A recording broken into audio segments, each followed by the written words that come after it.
All right, so it looks like we're officially recording. This is our third, the regional training. We're up in good old Salt Lake City today. We're gonna have Eric Ingar from Davis and Shayna Miller from our Granite office gonna take over and start the training. So I'll kick it off with them.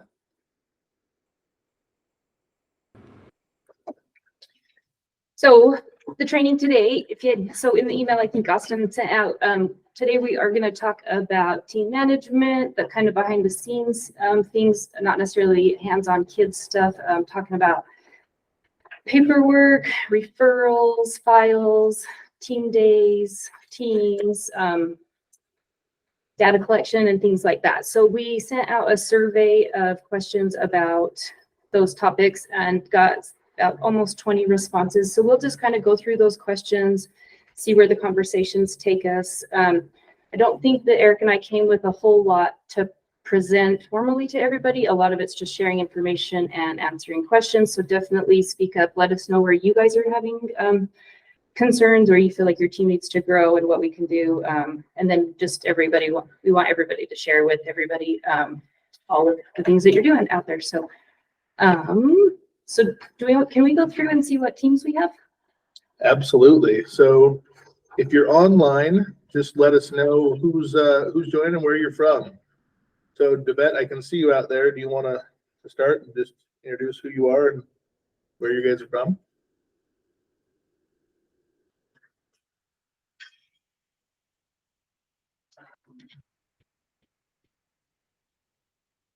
It looks like you're muted right now. There we go. Okay. Can you hear us? Can you hear us?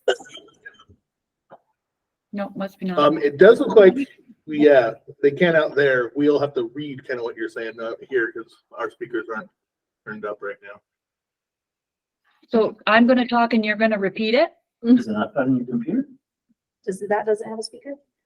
That could greatly affect our ability for people to. Okay, Austin.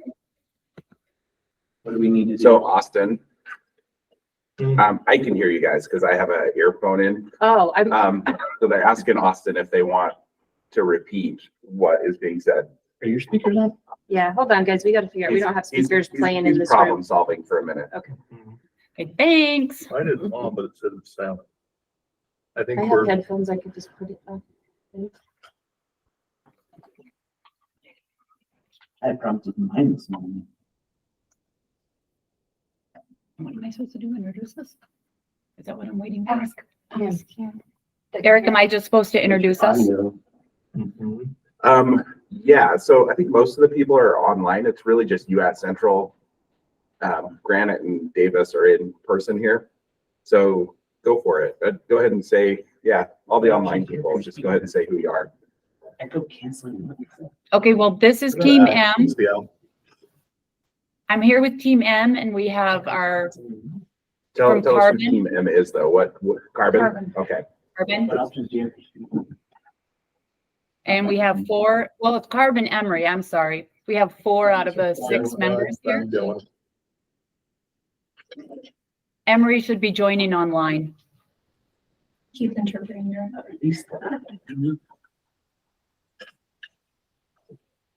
Thank you. And then we have Jody Lynn, right? Jordan. Okay, so can you take that? I'm actually now Team K down in Sanpete County. That's right. Okay, wait. So it's just me today. Sanpete, Sanpete. And if there's anyone in Severe or Pipe that would like to join. Excellent. Thank you, Jody Lynn.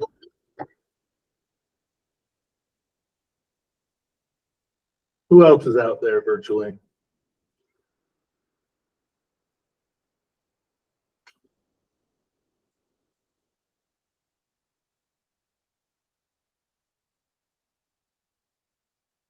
I'll jump in at once. I'm seeing Amy. Amy, do you want to say who you are and where you're from? Hi, I'm Amy Francis. I'm Team B in Weber School District. And Travis Chamberlain is also here from Team B Weaver School District. Excellent. Catherine, I'm seeing you online. I'm Catherine Bigelow, and I'm from Team Z, and we're here in Murray. Excellent. Jen Mitchell, seeing you on there. Yeah, hi, I'm Jen Mitchell from USDB. Excellent. Julian.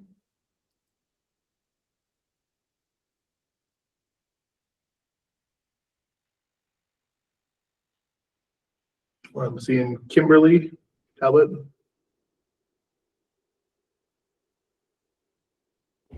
Hello, I'm Kimberly on Team Z in Murray. Excellent. Marilee, I see you on there.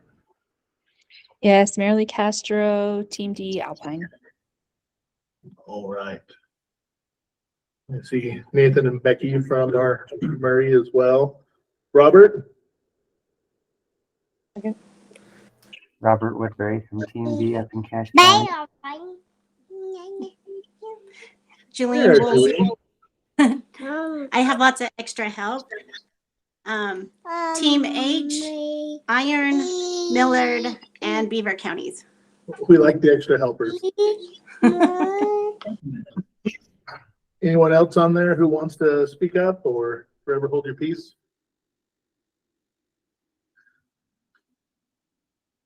All right, we'll move forward with that.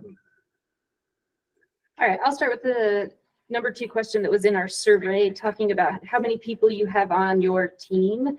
So I'm just going to ask if anybody has struggles with getting people on their team, if that's, I know it's a problem, or I know it's a challenge for a lot of teams out there. If we want to talk about that a little bit more in depth, if somebody's having that challenge, or if somebody's overcome that challenge, if they want to share what they've done in regards to just getting team members on their team.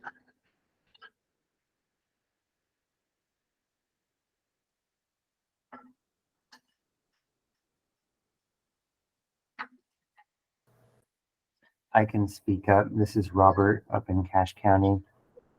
It's always a challenge to get someone on the team. I don't think that's a surprise to anyone.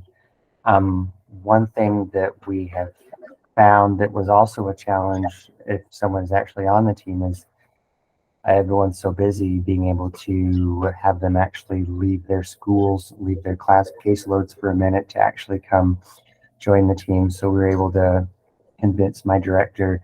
It's something that they agree to when they sign the letter saying someone can be on the team to give them support, but we just got explicit support from her to give them to pay for their sub time when they have to leave, especially for our SLPs that have to leave and can't just always be canceling groups and denying faith. So that's been really nice for my SLPs on the team to know that they can get a sub when they need to come out and be in other schools helping out. Awesome, that's great. Yeah, we had that problem too for a couple of years. We just barely are able to have teachers on our team again as well because of subs and stuff. So great. Anything else?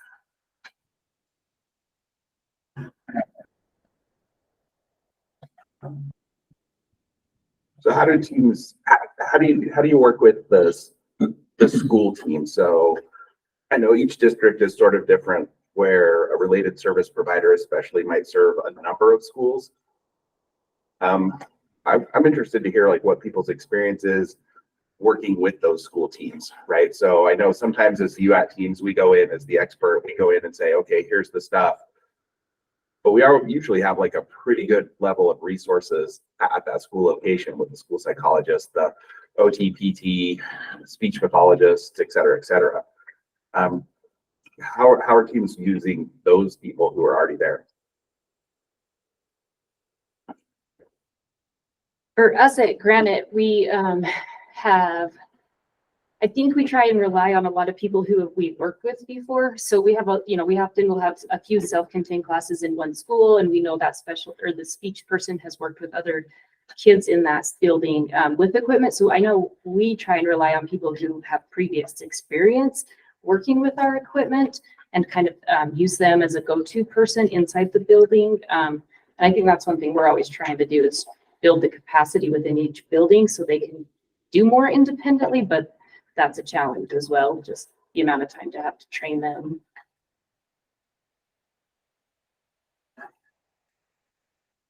Anyone out virtually who would either feel comfortable in typing out what they're doing or want to unmute the mic and kind of talk about their experience?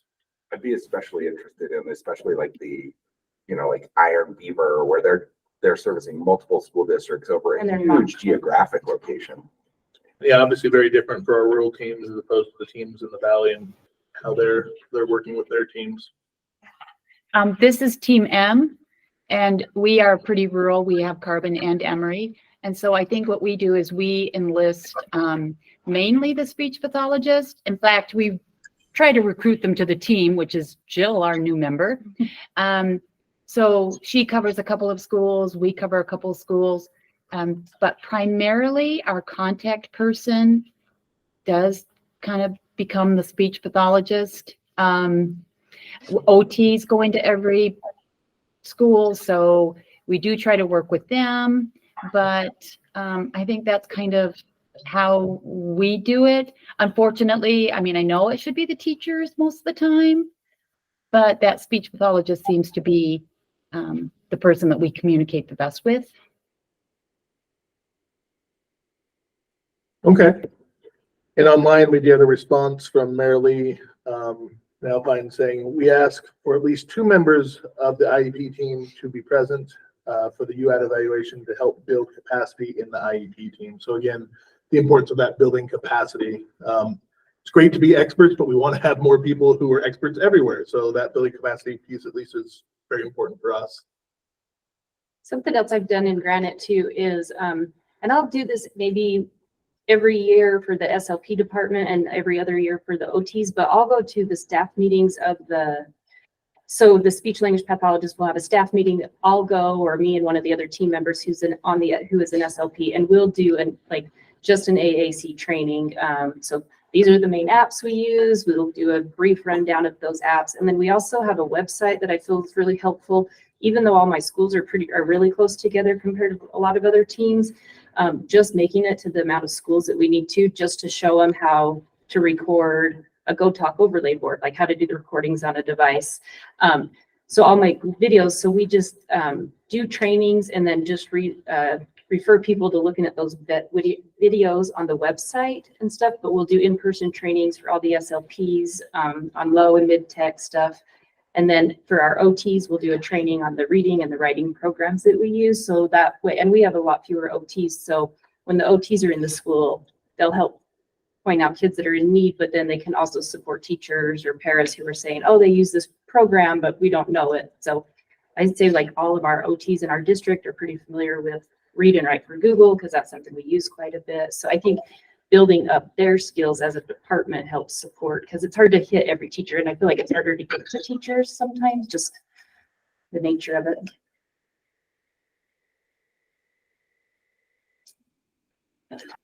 Travis is actually typed on here. He says, I see AT as an extension of professional service, teachers, OT, ST, PT.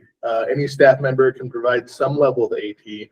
Our team is trying to convey to the school teams that we are AT coaches that support them. So yeah, again, I think that talking about building capacity, we're trying to create teams in the entire school district, right? Making sure that everyone has some level of expertise in that and training to that, and train people up to be in support in that area. Thanks, Travis. That's a good point. So building capacity, the takeaway. That's what I'm hearing. Good takeaway. I want to add to that, especially regarding communication. I think it's always easier to go into a school and work with SLPs because they get what we're talking about. But I try as hard as I can to get the classroom teacher on board too, because they're the ones that see the kids 80-90% of the day. So if we can build some capacity there, and with the paras doing training, coaching, whatever that is, we have a lot of direct effects that trickles right down to the kids who are trying to learn the devices. I guess we try to include the SLPs too as part of the team, but I try as much as I can to target classroom teachers if I can, because they just try to target whoever works directly with the students most of the time, I guess.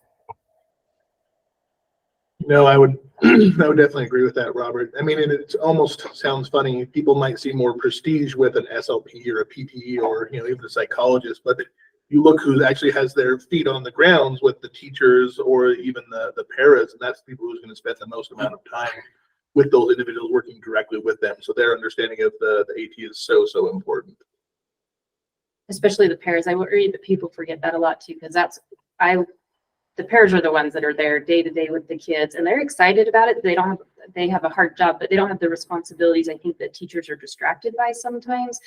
So pairs are, I think, a really valuable resource. I would agree. Tap into. Right? Yeah. Number 3. We're going to jump into the next question, which I think we wrote a little bit confusingly. So I'm going to ask everybody to throw in the chat on this one. The question that we want to know is, how often does your team go out for team evaluations on students? The original question we put in was, how often does your team see students? And we got everything from every day to 1 to 2 times a year. So I'm betting if we throw in, so the number we want is how many times does your team go out and visit or assess students or follow up on students, but as a team? So what are your team activity days looking like? How many per month? What does your team do? Well, I mean, it depends on the kid, right? Like we've had one really severe kid that we've gone back, several times to do follow-up. So I think. So do you have set days that your team goes and sees students, or No, as needed? as needed. Oh, okay. Yeah. And remind me what district you're in. Salt Lake. Mm-hmm. So we have some answers with as needed. People are going out and seeing students. And then it sounded like Shayna, they have more of set days that you guys are going out and seeing students. Yeah, so in the fall, we make a schedule and just pick 2 days a month, and those are set aside, and which I think helps the therapists and the teachers, just caseload management. So yeah, so our schedule's set in the fall for 2 days every month. And then those 2 days are just dedicated to only seeing kids on AT caseload for AT purposes. Excellent. Jen Mitchell from USDB says that they schedule 2 visits per month as a team. Sometimes they split into 2 teams to do those visits. So that's definitely a way to do it. Anyone else online either want to unmute or type in the comment box on how they're doing it?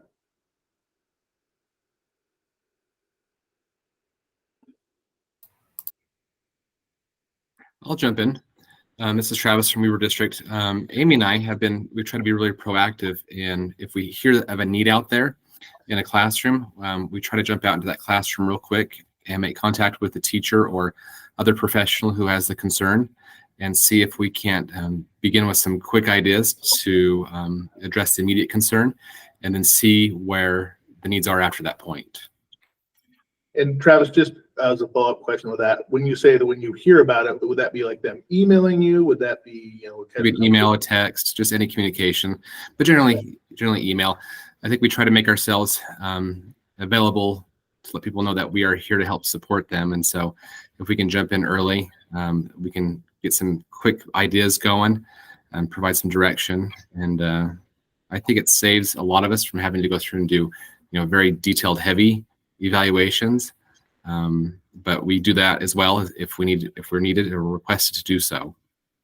No, I do like having the fast track way to get out there as an option. Obviously, as you're saying, if it's not something that's a lot of heavy lifting, if there's something that you can just quickly jump in and accommodate and be done with it. Yep. Also online, Robert had said that my AT team members usually leave their classrooms 2 to 3 hours at a time, and the goal, and again, this is in cash, is to get all of my team members out of their classrooms 2 or 3 mornings a month. Jody Lynn, I see that you have on here that, and I know that you're working primarily independently by yourself, so that you don't have team days. So you rely a ton on the SLPs in GWAB, South San Pete, and North San Pete to determine what needs their students and they are working with, and then to follow up with them once they have selected a device or an app to make sure it's working for their students for communication supports. So it sounds like you're doing more of the follow-up aspects out there with South San Pete and GWAB. And then Jolene put in here, our team tries to do evaluations once monthly with individuals going directly for follow-ups as needed. And I'd be curious, maybe we'll get into it later, is if you're scheduling those follow-ups or if it's just something that you look at kind of as you're doing follow-ups, or if you're like setting a date 30 days down the road, or how you're doing that. Then Devet in here has put, we do as needed with an annual follow-up. So we have our SC school, which is daily contact. So again, I'm seeing lots of answers. There's kind of the as needed, there's the scheduling a couple days, and we can talk about some of the advantages or disadvantages of doing it that way. And I'll kick it over to you versus me having all the conversation. So for me, the advantage is just having my team planning on being gone and available on those days, because that's one of the biggest challenges, is just getting people away from their regular caseload. So knowing in advance, being able to plan that, I think that works for us. But we also serve a ton of kids, and I'm always behind on seeing the kids as much as I want. So it's easy to fill up a full team day really easily and send 12 people out to see. We saw 46 kids like a month and a half ago in one team day. It was like our busiest day ever. So it's that, but that's just a different, framework for us. So that works for us. But where we do have a large full team at the moment, and we go in small groups, it's easy if one person's like, oh, I have an IEP at 2. It's like, no biggie, there's 3 of you, you can easily step out. So we're still flexible, even though our schedule is pretty structured and stuff like that. How about Davis? What are your kind of thoughts? So we, since COVID, have not been able to have like official team days. So I'm out every day. Well, that's one of the benefits we have of having just a full-time person doing it. And then again, I'm really relying on those school teams. So when I schedule for that school, I make sure that the team is there and that everybody has the results and everything else. And I think the downside I saw of like full team day visits was a lot of the times part of that assessment was an observation. And we don't need 4 people doing an observation on a kid, right? Like I felt like we wasted some time doing it as a team day. Like it was hard to find a good balance. I think there's pros and cons to each and being able to be flexible. So I really like Robert's statement of like, we do mornings, like I get him out for a few hours at each time. I think that gives him the flexibility to pull them in when he needs, but like he can probably handle the observation, or they can handle the observation, and then the team discussion comes in later, right? So I think that, and then I'm thinking of like our rural school districts and how are they doing like remote observations, because you're not driving through 4 counties to go observe 1 kid, right? When you can have some other options like or you camera, or you might have to, right? But you might also be able to do like a Kubi camera that you send to them, and then you can look around the classroom, with the remote camera and observe remotely, then have your data ready for a discussion. What was the name of that camera you just mentioned? Kubi, Kubi.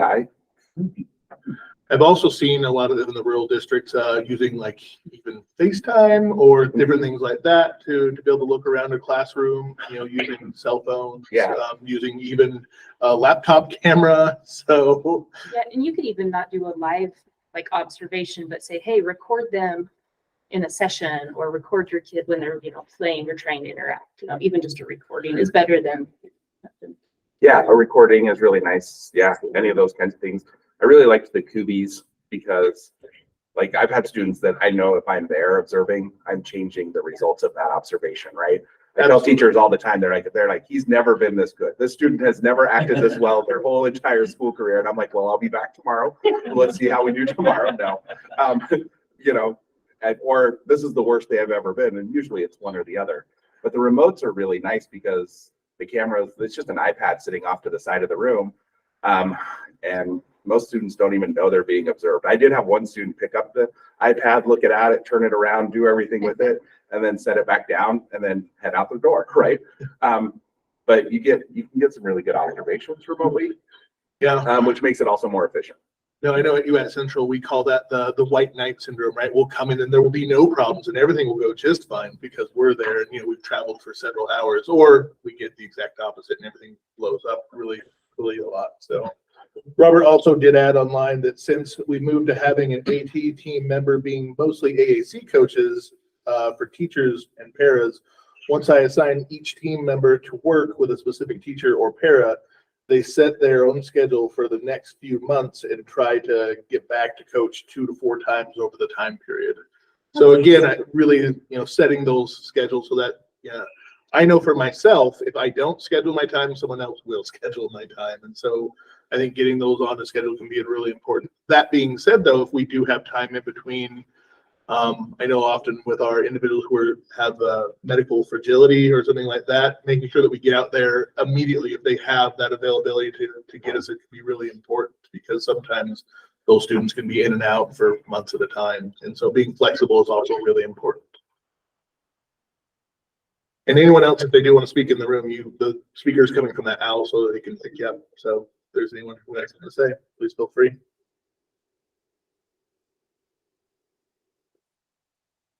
Anything else to talk about on this question? Anyone else out in virtual land? Anyone in the room? All right, I'll jump on to the next one on the list. So the next question was about hard copy files, digital copy files, and how people are doing this. And the response from the survey said it seems like a majority of it is people are doing digital files now. A few people are still doing hard copy and a few people are doing both. And for myself this year, we just went from hard copy files to only digital files, which is nice for me because I don't have to pull all the files out of the filing cabinet to send out and then refile and paperwork. So it cuts down a lot on that. And it's nice too, because if you're out talking to a teacher and they bring up another kid, you can pull up that kid's folder or file and look through it really easy. So I've really liked it for our district, having all of the students' files digitally. So that's their referral, their IEP, their evaluation report, and then all of our follow-up reports. So we do ours all online. But what do you do, Eric? Oh, you do Cabana? Kanban. So Oh. yeah, no, so we do all digital now. Okay. And I will say one of the things that's been the most helpful for that is creating digital or fillable forms for the WATT forms, making a fillable form for our observation form, for our report form, all of those things. Like we've gone through and taken like those old checklist copies and all those kinds of things and made them fillable. So no matter what device I have, when I'm out of the school, I can fill all of that stuff in, and then it saves automatically. Like I go through in advance and set up folders for all the schools. And so, or, for the referrals as they come in, I set up a folder for that student. And then everything just stays there. Any of it that needs to go into the IEP, our new IEP system allows us to upload files. I don't know if everybody's does. I know a lot of them did and didn't in the past. So if I need an evaluation report for a student with multiple disabilities where it's part of the eligibility, we can upload that. What was that program again? The one that we use is our developers made it in district because Davis refuses to buy things, which has its pros and cons. Okay, cool. But online, what are people using as far as for their referral forms? Is there strengths or weaknesses that we've seen to doing physical forms as opposed to digital forms? I know we've kind of accepted anything here. Most of the time it ends up getting scanned in and sent to us. But there are people who do prefer to physically write something down. And so there is still the ability to do that and get that to us. I really think that just kind of depends on what people's process and how they're doing it. So any thoughts online as far as the physical form or digital form? It's a lot easier for my team to do the digital form for follow-ups and things. I find that I don't have to ask for it as much. I don't have to remind as much when it's right there and they can fill it out. So for me, the digital form makes life a lot easier. Yeah. I think the biggest upside on the digital is ever since our DeLorean and our fax machine broke at the same time, digital has just worked a lot better. Hey, we still have a fax number. We don't know where that fax actually goes, but we do have a fax number. Do you have a DeLorean as well? I was gonna say it's in the glove box of the DeLorean. Yeah. Robert put that mostly digital, combination of Google Drive and the Kanban boards, Trello app. For people who haven't used Trello, that's kind of a management app to manage the caseload and coaching. Robert, maybe do you want to explain what Trello is? So I don't butcher it. You use it much more frequently, I imagine, than I do. It's just anyone that went to the conference last year to Eric's presentation about Kanban board saw, but you can just make columns that can be different categories, and then you can shuffle cards around on the columns. So for like caseload, ours, every time we get a new referral, I make a new card for a student that links back to a Google Drive folder where I keep all the important documents for the student, you know. But then I've got one for everyone that needs an evaluation done, those that need follow-up, those that need yearly follow-up. So I can just kind of move cards around as needed. And the same thing when we go out and we do coaching in a classroom. I just make a new column for every school, make a card for all the pairs that we're going to work with, and then I can actually assign my team members to the card. So they go out and they work with someone, and they can just really quickly pull up their app and type in the notes on how the coaching went, and then I can see it. I don't have to follow up with them. I just see it through the app. Yeah, Is that clear as mud? Yeah, clear as mud. I was going to say, one thing we would love today too, if anybody's able to and wants to share their screen and show us some of the things that you're using, we would love to see it. I think that helps people kind of get an idea of what it looks like. Because I have a hard time picturing the Kanban boards. I haven't seen them. I don't know if I was at Eric's. I was going to say, but I was like, oh, I need to go look at it so I can kind of see. So if anybody wants to share their screen and share things that they're doing today, that's would be great. Well, in Salt Lake, we're basically, I mean, Eric basically came and helped me set it all up, but we're just basically doing the same thing, but with Microsoft. So we have a Microsoft form that goes into our planner, and then it has a card for each kid automatically made from that referral form. And then we can take notes in there and, you know, attach documents, and it's pretty much been a game changer. So it's kind of awesome. It streamlines the process, Yeah. right? Yeah, like it's just all there and everyone can access it, not just me. So it's great. And so Devette down in Carbon, she said that they email a physical form. Teachers don't seem to mind. And for me, at least, a physical form has never been about people minding to fill it out or not. It's just about my ability, honestly, to track it. That way, if someone that, you know, I have something that's a document that's, you know, attached by email, or that's, you know, a Google document, it's way easier for me to personally track. That's been my preference, at least. I think as you look at the whole process from referral to finish, right, there's a couple problems that arise. Having an online form is great, but it'll probably increase the number of referrals you get. Yes. Having a paper form is great, but it will decrease that number, which means students are probably being left out, right? Like at some point, and it's harder to track. You have to be smarter than me. I only do things the easy way. That's what I tell teachers. So we're going to find the easy way to do this. But that's for me. And I don't understand, like, I'll play a little bit devil's advocate to that, because I have in the past, not as much anymore, had people who actually resisted filling out an online form as opposed to a physical form. And again, I don't know if that is that some of your experience, but I've had people who have, you know, resisted in that. Then again, once we took the time and kind of educated them on how to do it, and most of the time it was probably a fear of technology thing, right? Is they said, hey, I don't understand how to do this. You know, once we took the time and kind of taught it, it did end up working out a little bit better. Yeah, in a school system, it's probably a little bit different too than your public facing stuff. Yeah. Because there's a professional expectation. Right. So no, that seemed to be a good back and forth on the different forms. Anything else anyone in-house or online want to talk about with forms, or maybe what has or hasn't been working? I was gonna say, yeah, where's your struggles with this? Is anybody Well, having can I add tiny- one thing about the digital forms? like Yes. specifically the referral form, is I remember years ago we had Chris Bouguet come out and present at the conference, and he gave us all or we purchased a fun book to read. But in there, the advice that I took from him is have a form, but be like Gandalf from the Lord of the Rings and keep it secret and keep it safe. So I make people contact me or someone on the team first to talk about the kid before they fill out a form. Because sometimes, like Eric said, we can do it the easy way and we don't have to mess with referrals and forms and all that if we can just talk for 5 minutes about something that you could maybe just do in voice typing in Google Docs or something like that. Is that maybe a good segue to talking a little bit about Fast Track at this time, or? Can I say something about that really quick? Yeah, go ahead. What I like about our form is it also keeps track of anyone who contacts me. And so it kind of is a good way to show my administration, like, there's like a real need and this is how I'm spending my time.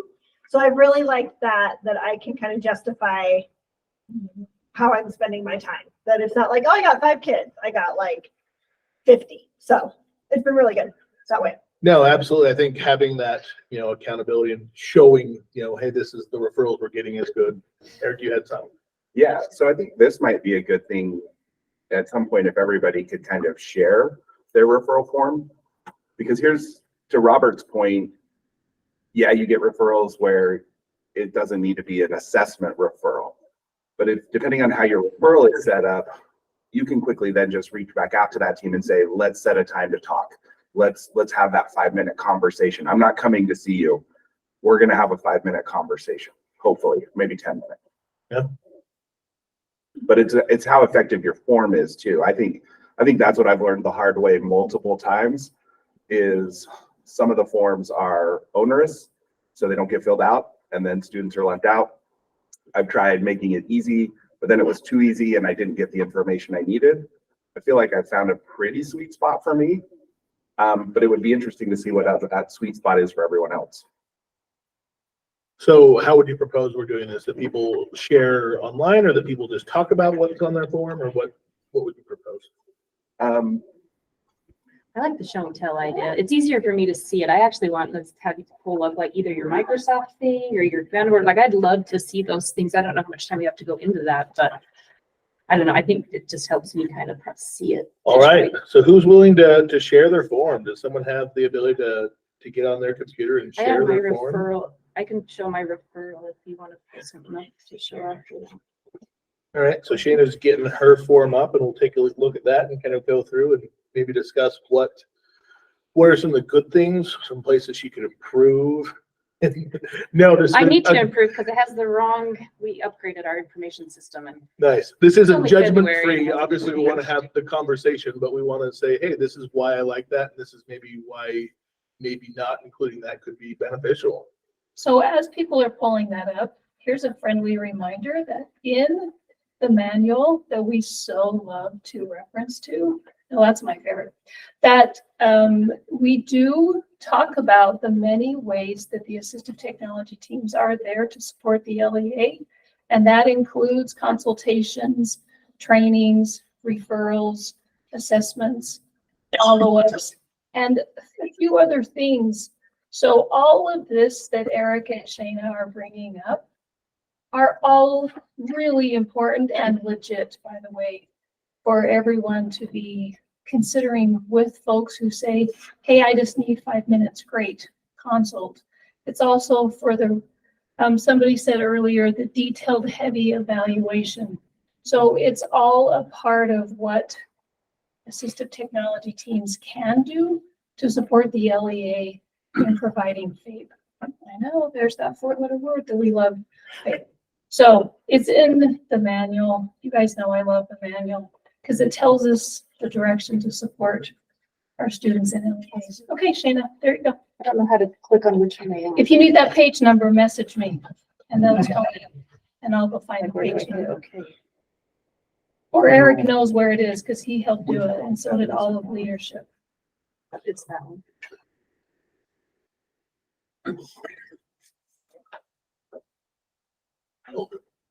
Join the call. Here, I got it. I believe I'm sharing. Oh.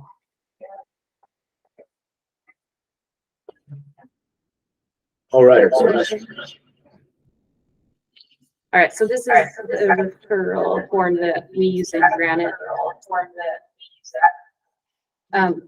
So I feel like it's pretty simple, but not too simple. Kind of like Eric was saying, yeah, you definitely can be, yeah, either way. So anyways, contact information at the top, and then this is the main referral, reason for referral right here. So this gives us all the information, hopefully, of what it is they need help with, eligibility information, medical information, who their service providers are. So that's the first page, and then it only has a few questions on the second page, which is what have you done, which we don't require like pre-intervention trials or anything like that. Is it possible that you can enlarge that just in case there are people who are having trouble seeing that? There we go. So then, yeah, just interventions that they've tried. That way I don't send picture symbols if they've already tried picture symbols without success. So it kind of gives us a little background of what they've done. And then also one thing that we really like, it's like, what's your expectation? Like, what is it that you're looking for? So that's helpful. And then we have them have an admin sign it. But so ours is a page and a half. Mostly it's contact information, who, where are they at, who's the SLP, is there vision, hearing, what's the reason for the referrals. Ours is, I think, pretty simple. But I know one of the things actually that we were discussing kind of UATT Central and the importance of is that vision and hearing components, because those are things that can really be overlooked that can obviously have huge impact on what AT we suggest, right? And so even if someone doesn't necessarily report those as a disability, you know, those can be really big things to consider when we're getting the right kind of AT for people. You want me to share mine? Sure. Let's have you share yours. That's Eric who's going to be sharing this. Cool. We may have tweaked our other time. All right, so mine is just Microsoft form, Google Forms, 6 of one, half a dozen of the other. And I'm actually gonna fill it out real quick just so you see kind of what that workflow looks like as well. So we're gonna refer Mr. Osagera. So, ooh, you got the spelling right. Austin, thank you. Austin, we're gonna put you in post-high. That's okay. Yeah, that's right. We're gonna put you at UATT. We're gonna put our urgency as a pretty lower one. So like, how fast do you need us to come out? You're daring. The stuff that he needs help with is this. Just, you know, my keyboarding is obviously where we're at. So it's more of a writing and a composition piece. So then I just have areas of need. Most of this I just took off the WATT areas of need. So I have a form that aligns with what that referral goes with already set. Plus I added in esports and eye gaze computer-based because you get a whole lot of those referrals.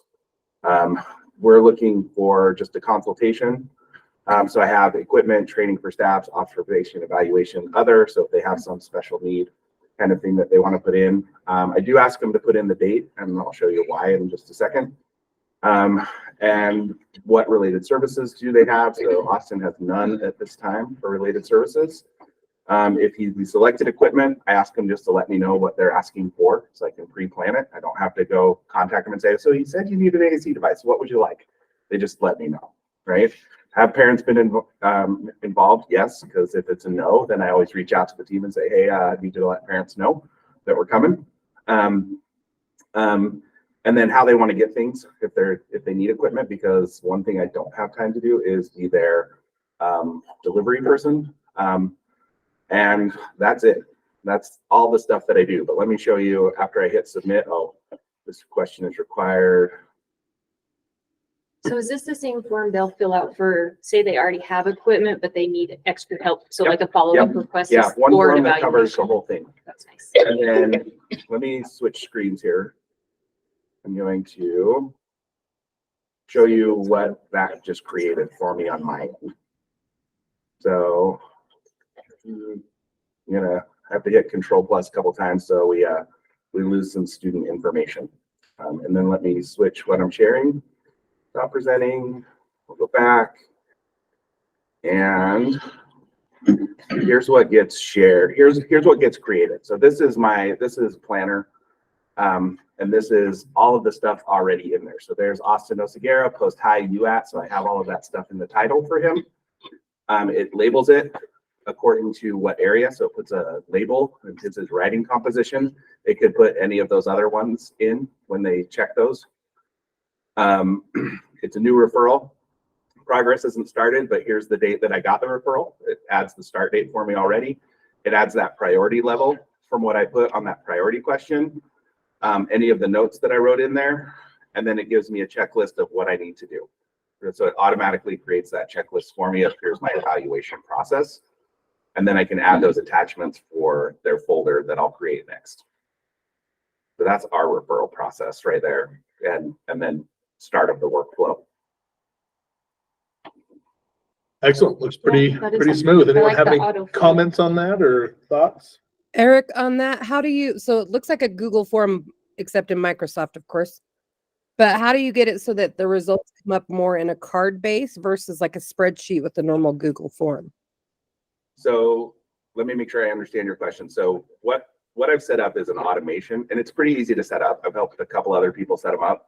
Our local case management teams use a similar referral and process planner, Microsoft Planner, to track those for them.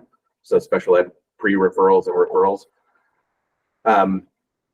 But all of that planner is basically, it is a spreadsheet.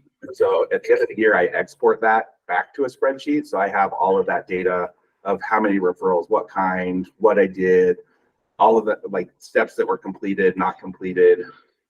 And so I have one database of all of that information, and then I just start a new planner the next year, but I have all of that in a searchable form, Excel sheet at the end of the year. Yeah, but how do you take it so like when so they complete the form and you have it on Austin. So here's all Austin's information. He was just referred. How did you export that into the card format is what I meant. Because like when you do Google Forms, like our district is more Google based. Everything is just automatically in that spreadsheet. So you have all the kids that have been referred. So it's just black magic. Actually, it's Power Automate is the Microsoft side of that. Robert might be the person to talk to see if he knows how to take it from a Google form to automatically create a Trello card. A Trello card. Yeah, Trello is just another project management software. There's Trello, Asana, Microsoft Planner, Basecamp, a couple others. And just for clarification, we did get a question of what program are you using? So yeah, so that's Microsoft, the Microsoft Forms. So Google Forms, 6 of one, half a dozen of the other. Power Automate, which is part of Microsoft Office Suite, and Microsoft Planner are the three tools that I tied together to make it all do the work for me. nice. And Robert, since he threw you under the bus, do you want to explain perfectly how to do that and simulate the exact? Yeah, let me wipe the tire tracks off my back just a minute. No. I did a deep Or dive Robert, no trying matter to. what, we'll be friends. Sorry. I said, no matter what, even though he tried to run you over, we'll still be friends. Okay, good. Yeah. No, I throw people under the bus too. I get it. No, I don't have a good answer for automating. I spent a long time trying to get it done last year, and I kind of figured out, but for my style and my team, the way I was going through it wasn't worth the effort for me, honestly. So I just kind of stopped because it was just as easy for me to just set things up quickly. Because the biggest thing for me, honestly, is and I think the real genius behind it, what Eric's done is basically it's a checklist that he's automated, that the computer goes through the checklist and makes sure it ticks all the boxes. And I actually just wrote out a checklist of these are all the steps I need to do when I get a referral. And once I went through the checklist nth amount of time, it just kind of became second nature, right? But I think a lot of teams would benefit if they don't, from having a kind of a checklist of this is the information we need and these are the steps we go through whenever we get someone in there to make sure you're not missing it. And that kind of automates it too in a low tech way. So you can have a sample card in any of those, and it takes less than 5 minutes to take that referral and create the card, like transfer that information over. Depending on how many referrals you get, those 5 minutes add up. it's also nice when you can just show your boss, oh, I just do this. Yeah. And they go, I don't know how you do that. You say, oh, don't worry, just keep me around. I think it would be helpful to know which districts are using Microsoft and which districts are using Google, because then those are your people that you can go to. You know, I mean, Erica's helped so much because we both use Microsoft, right? Like, so I think knowing what system, you know, what big overarching, you know, people are using would be helpful so we could collaborate together. But Yeah. Well, then that means everybody who has Microsoft questions, go to Eric. go to Eric, not me.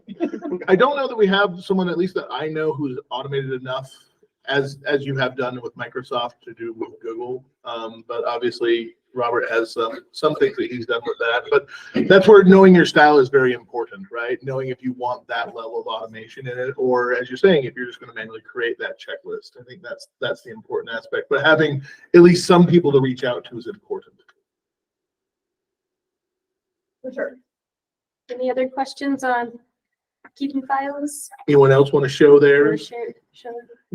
You know, not forced Did to. you want me to show my Kanban board in Trello? Kind of what that Yeah, looks like? so we can see a little bit of what you're doing. Okay. That'd be nice. I'll share the coaching one so I don't violate student privacy by showing you the caseload one. We appreciate that.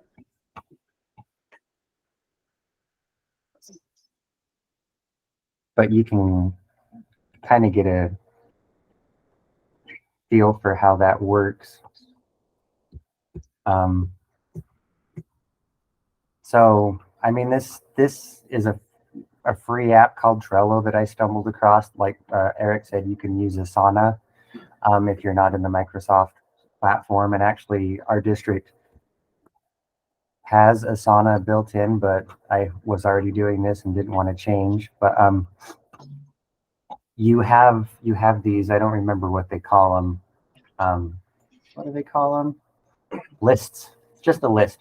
So I have a list here for our coaching for each school that we're working with.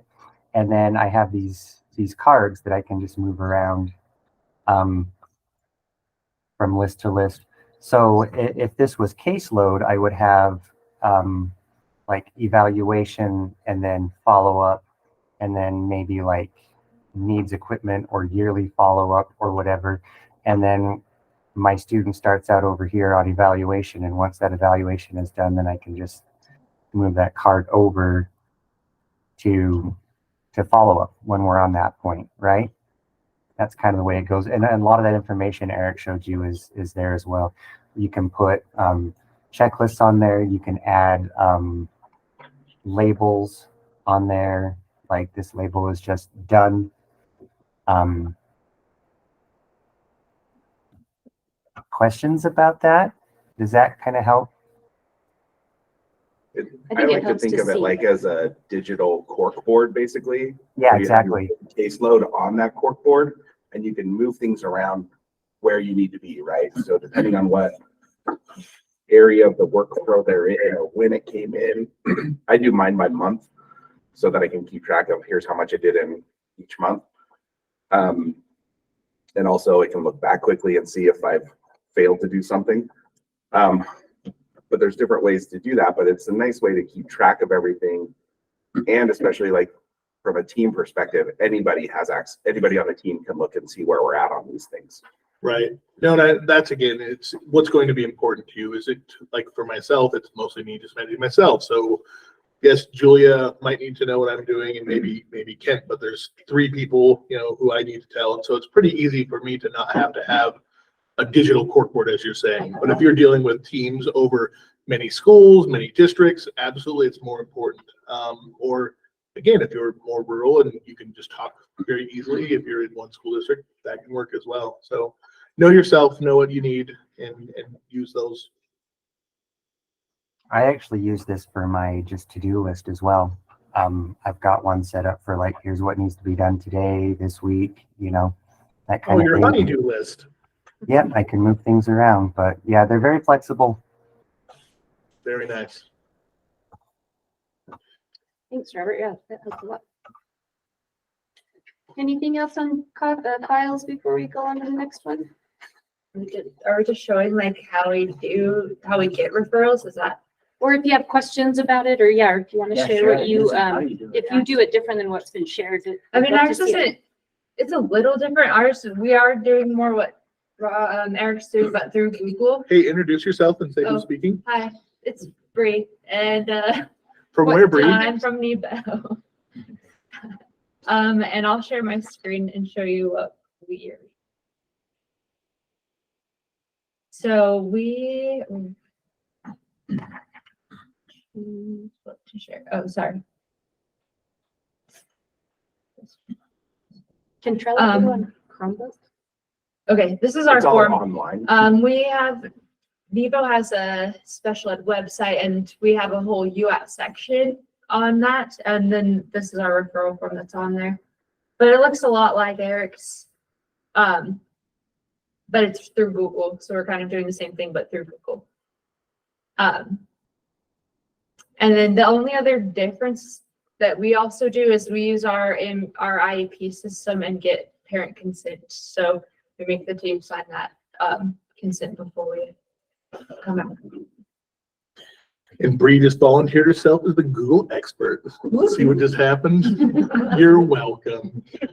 You're welcome. So Bree, do you then just use the Google form or the Google sheet, sorry? Yeah. That gets created to kind of. Yeah, we don't have the Trello card, so that's cool. We should look into that. But yeah, we just have it. It goes to a form. And then we have one of the school secretaries who helps us out and does our scheduling off of that. So she gets the notification that somebody filled it out. And then she'll go and make sure like the consent was signed and schedule it and let us. And then she sends us like Google Calendar invites to do this. Then I also saw you had a question about like what days they're available or the students Yeah. available. Can I see that one? Yes, we do. So we're going out, there's 7 of us. We're going out in teams of 2. And so we have Monday, Wednesdays, and Thursdays. But then also I have kind of gone through, and so I'm doing like a training with every teacher. So they also know like if that doesn't work, they could email and I would do something separate, special with I think that. that's a really smart question, by the way. Yeah, It's so helpful. That'll save yeah. a lot of time. Well, and then we AKA. have preschoolers that are only there half day Yeah. or things like that, then we know if they're gonna school. yeah, because some of our preschools don't have class on Monday or don't have class on Friday. And so, It's too bad you don't have that copywritten because Eric's going to steal that and put it on his document now. Hey, that's great. I'm gonna steal the part, a couple of parts from his that were really good. So Well, again, that was the whole point of this is we wanted people to share. We know a lot of people have lots of good ideas, and if we can get them all into one thing, then hopefully it'll be work for you. And if they're not good ideas for you, then you don't need to use them either. So yeah, but what you were mentioning, that part with like the vision and the motor, that was a good part that we added into, just because sometimes we didn't know, oh, we're gonna need like all of the wheelchair access and things, and so having like, do we have motor concerns? So we know if we need to bring arms and switches and different things. That is always a good thing to know before you get there, and vision, so we can invite our vision specialists. And you have the links to the parent questionnaire. Yeah, we do. And we send one to the parents too, to try to get some information of.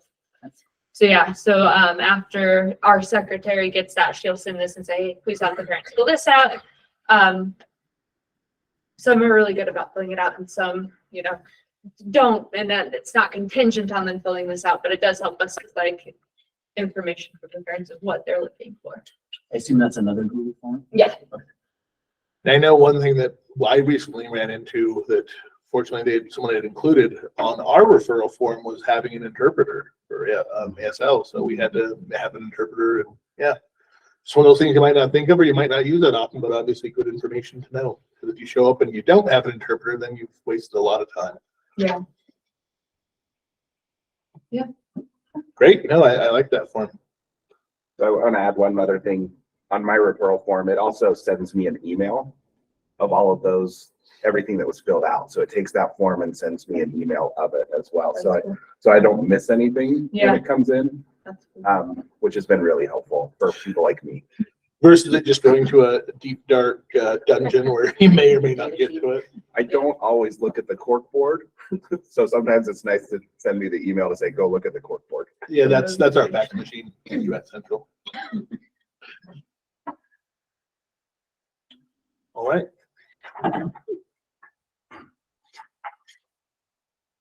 think this one's yours, is mine. Oh, is it? I don't remember where we're at. Well, we actually kind of already talked about it. So the next question was, how do teams submit referrals, or how do schools submit referrals to the AT team? But I feel like we kind of talked about that. So the next one is, how do you track referrals, which I think we also kind of covered when we had that big conversation about data and bios. But I will put out, I guess, is anyone having trouble in tracking referrals, or is there anyone who uses maybe a different method of tracking referrals that we haven't discussed, or? I use a completely different one, and it looks really, really messy compared to your board, because mine's in a sheet. Oh, okay. And it just, I can show it to you. I'll real quick. It just has a column for all the checklists, and then I just mark them off as we go.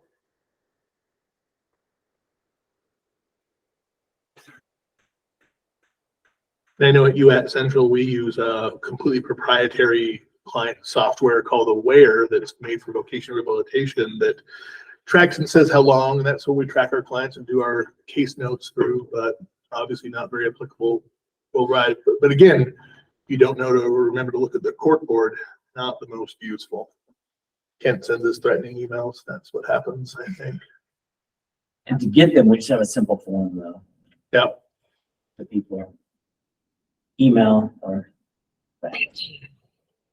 Well, and that's, I think, another unique thing that we have, because we work with vocational rehabilitation, that's built into that software as well. They can send it through us.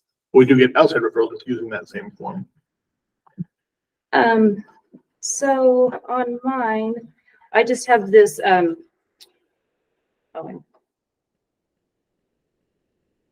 so I just have this sheet, and every time I get a referral, I just put the student's name, what school, and all their contact information, and then those couple columns in the middle, like when did I receive it, where's the preliminary, and things like that. I just put the dates in for when those things are done, and then, but I'm lucky because we have another person who does our preliminary assessment, which is like a file, an observation, a file review, and a teacher interview. So that gets a lot of the information you guys are getting from Google Forms.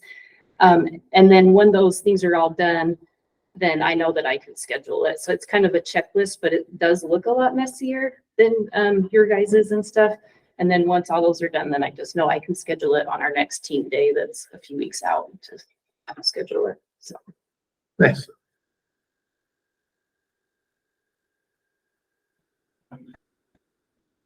Well, if anyone doesn't have any other questions specific about referrals, I guess we can move to the next aspect of it, which is inventory, right? Is that where we're at?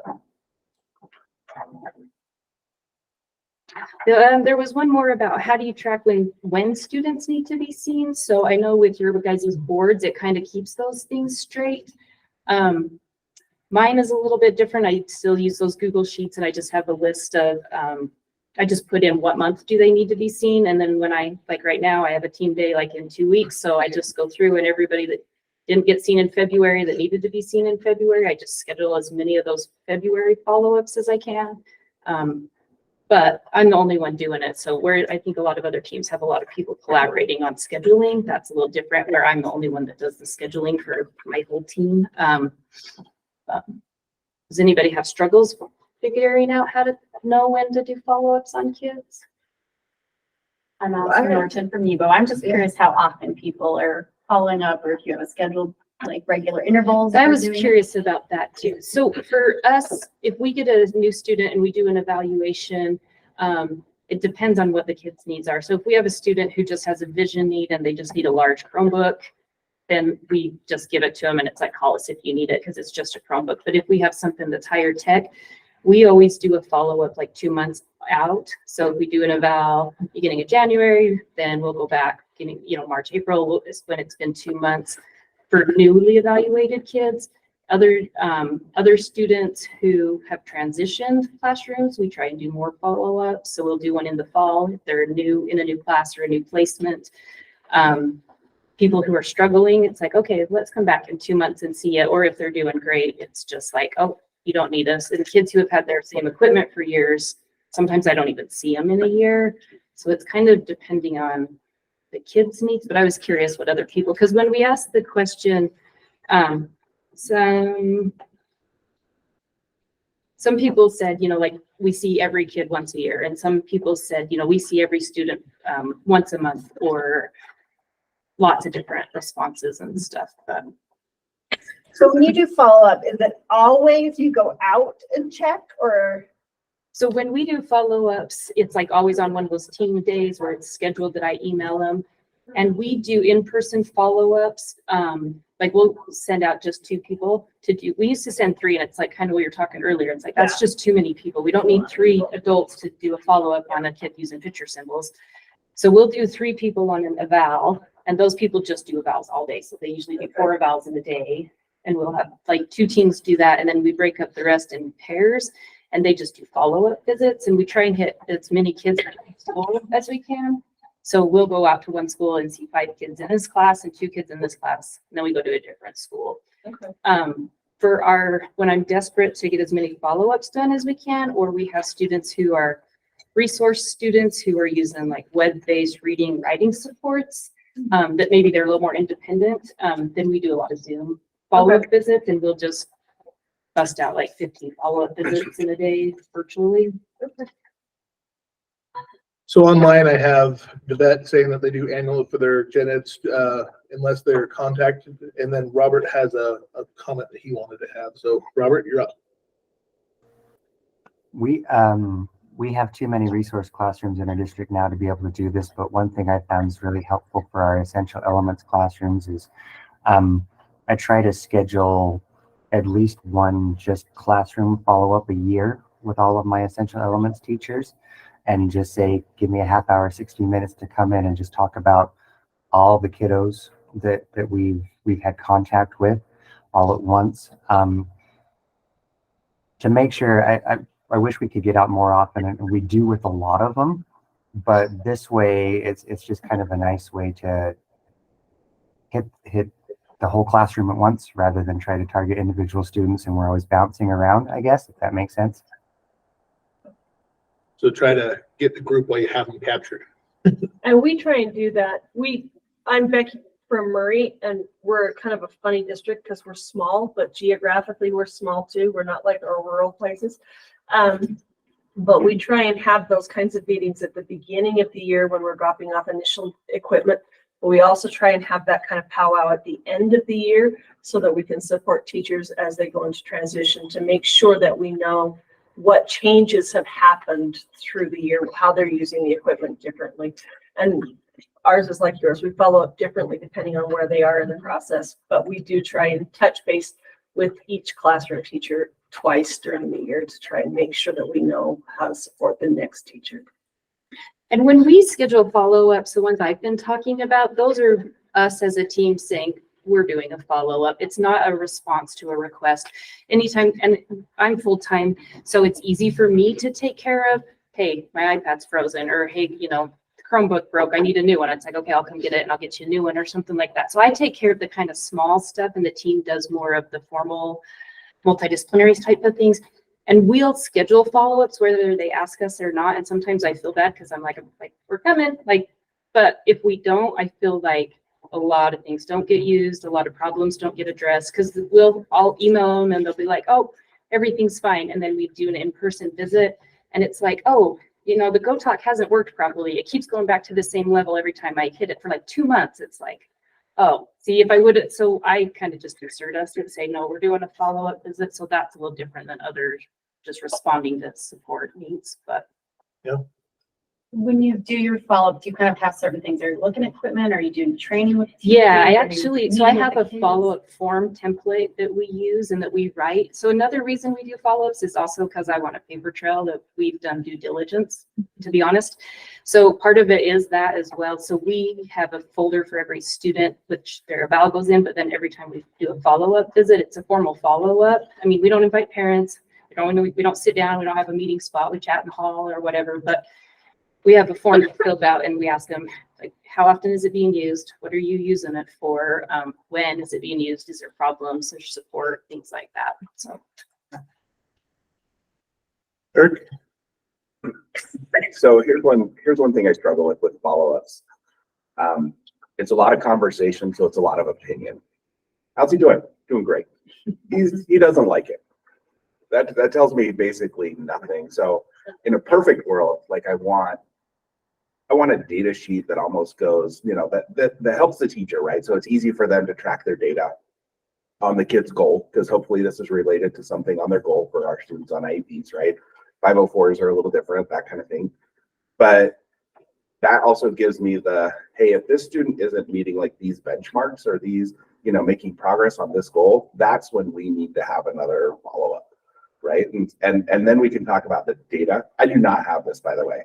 I am saying in a perfect world, so this is maybe something that we look at and collaborate more in the future on, is how do we get that data piece in so that when we're doing follow-ups, because I'm just going to bet that other people's follow-up forms that I've used in the past look a lot like the ones they're using now, where it's like, okay, how are they doing? And it's a very subjective measure. Here's my biggest pet peeve in the world. If you wanted to see me have like a mini stroke every time you say this, just say, oh, the student doesn't like it, right? Like that alone just sends me over the edge. Like, okay, I don't care if the student doesn't like it, because I know there's reasons why the student doesn't like it. And that's the conversation I want to have, right? In that case, not he doesn't like it. Okay, well, what are you doing? Like it starts with the teacher. We're teaching students how to use this stuff. And I feel like that's the hard part to get on those follow-ups. Yeah. So if anybody has any great ideas, like, okay, when we go out, here's a basic data measurement that we use for AAC, or basic data measurement we use for writing, reading, et cetera, et cetera. I'd love to see it. Yeah, no. If not, we'll find people who want to work on it, put it together, and give it away next year. If there are people who are data people and do have something in existence, let us know, because that would be really nice to at least have something to start working from, or maybe, completely a good option. Yeah. So how many people in here require the people who have AT equipment from your team to take data? Even online, like do a thumbs up if you make them take data. We're trying. We've moved away We've moved away a little bit because it became such a barrier. Yeah. That I had so many teachers who were like, don't even come to my classroom. I know they see. Yeah. I was a special ed data queen when I was teaching. Like I was all about it. It's great. But that was me managing 4 pairs, like me telling another teacher, hey, on top of everything you're doing, plus I just gave you a whole new piece of equipment to track, teach, learn, work with the kids. Yeah. So I go back and forth. It's like, oh, I'm just putting one more thing that maybe like be a barrier to the use. So I don't want that. I'd rather you use it and not take data. But then you Yeah. So how do you feel about a rubric? That's what, Kind of. we have a couple. Okay. We have a Okay. couple. And we've kind of moved. One of the ones that we started early on is the quiet indicators that Julia shared with us. And that's kind of, instead of having, for a second, our district was like, if the kid's not 75% independent, they can't have a dedicated device. And so we had a fight about that and took that rubric back to them. And that's now what we're doing. Right. There's someone will never be that way, right? Right. So that rubric has helped us a lot with, hey, it's putting it more of a, hey, why does the kid have to prove that they need this? What are you doing in your classroom? We've tried to put it more toward the adults in the room and less toward, okay, what data are we getting from the kid? And so we have that quiet rubric that we're using. And then I made a capacity building document that I'm going out and training. So it's kind of a training, but part of that does have the, hey, does every kid have a functional communication method in your classroom all the time? And I think Julia came out with me on this last week, and it's interesting. And the thing that I'm seeing with it is I think I need to do more training of what is functional and what is all of the time, right? Because I have some who are like, yeah. And then the next week I got a referral from Voc Rehab for the exact same classroom that had just said that they had every kid that was on a good system. And so they don't even exactly, I think, know that sometimes. So I think for us, it's been beneficial to focus, like, what data are we getting from our adults, our classrooms, from them knowing what they need to do and less worrying about, like, hey, the kid's learning all of these words. And anyway, that's. Yeah. We have a comment online from Catherine. Do you want to go ahead? Just kind of a thought. If we're placing equipment to help kids reach their IEP goals, shouldn't there already be data collected in the classroom from their special ed teacher and their SLPs to show progress during those goals? So I mean, adding an extra data sheet, do we need to add an extra data sheet, or shouldn't we be able to pull that information from their progress reports and their IEPs and things like that? Other than Generally, they're- seeing head yes. shake, they would agree. Yeah. I think not every time, but Our next thing usually. is convincing them and training out that idea of, hey, how are you writing your goals? And how can you be writing your goals better? Can you share those forms that you've made, those rubrics? Yeah. That would be See that awesome. too. Well, the quiet, the one you already made. That's from the quiet. The ones from the quiet, I can share the link to it though. And then, Okay. You can share that. Okay. And it's sure this. I'll share that one too, yes. One other resource I throw out is the WATT implementation planning stuff. Yeah. Because that might be easier to leave with a teacher saying like, here's what you're going to implement. So here's what we're going to follow up on. And that's what we've been trying to figure out is a good implementation, because the quiet one we use is an implementation rubric. And I'll present it but right now. sometimes some of the questions on it, they're like, I don't even know what that means. Yeah, and so then I made actually an entire in-service presentation explaining each of the different quiet questions, because that's what we got is I don't even know how to do this. So now there's a presentation that I'll send to them with it. It's like, okay, if you don't understand what this one means, now go look at the, look at this and it'll tell you kind of thing. And if people can throw those into the chat. Yeah, I was trying if to they pull have up something. my one. Here's the quiet matrices. And we can put a link, but Julia said, I think it was on the USBE website, but All the quiet ones are, they've linked it under assistive technology along with the consideration document, the flow chart, how to get to the assistive technology teams. It's all under the USB website, assistive technology. If you search it, they're all there as well. We've also worked hard, I think, to try to let them know, like, it's okay if you're at a 1 all the way down. We don't want them to, like, I think they sometimes feel like it's a judgment against them. It's like, no, this helps us know what support you need. yeah. And then I'll also find my And we can go. capacity checklist. This I have. It's a little bit different for teachers, SLPs, technicians. We're doing this with all of them, but is it still sharing? Yeah. Share this fast. Okay, not sharing. Okay, so this is what it looks like. If you could increase the size of that. Okay, yeah, sorry. Thank you. If I can figure it.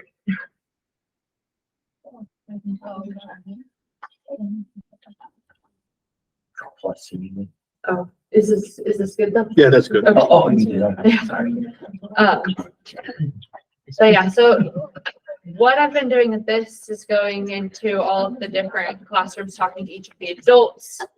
Because I'm not full-time, but I have more UATT days than the rest of the team. And so this is what we've been trying to do, to say, hey, let's build some of that capacity so we can have some of that data.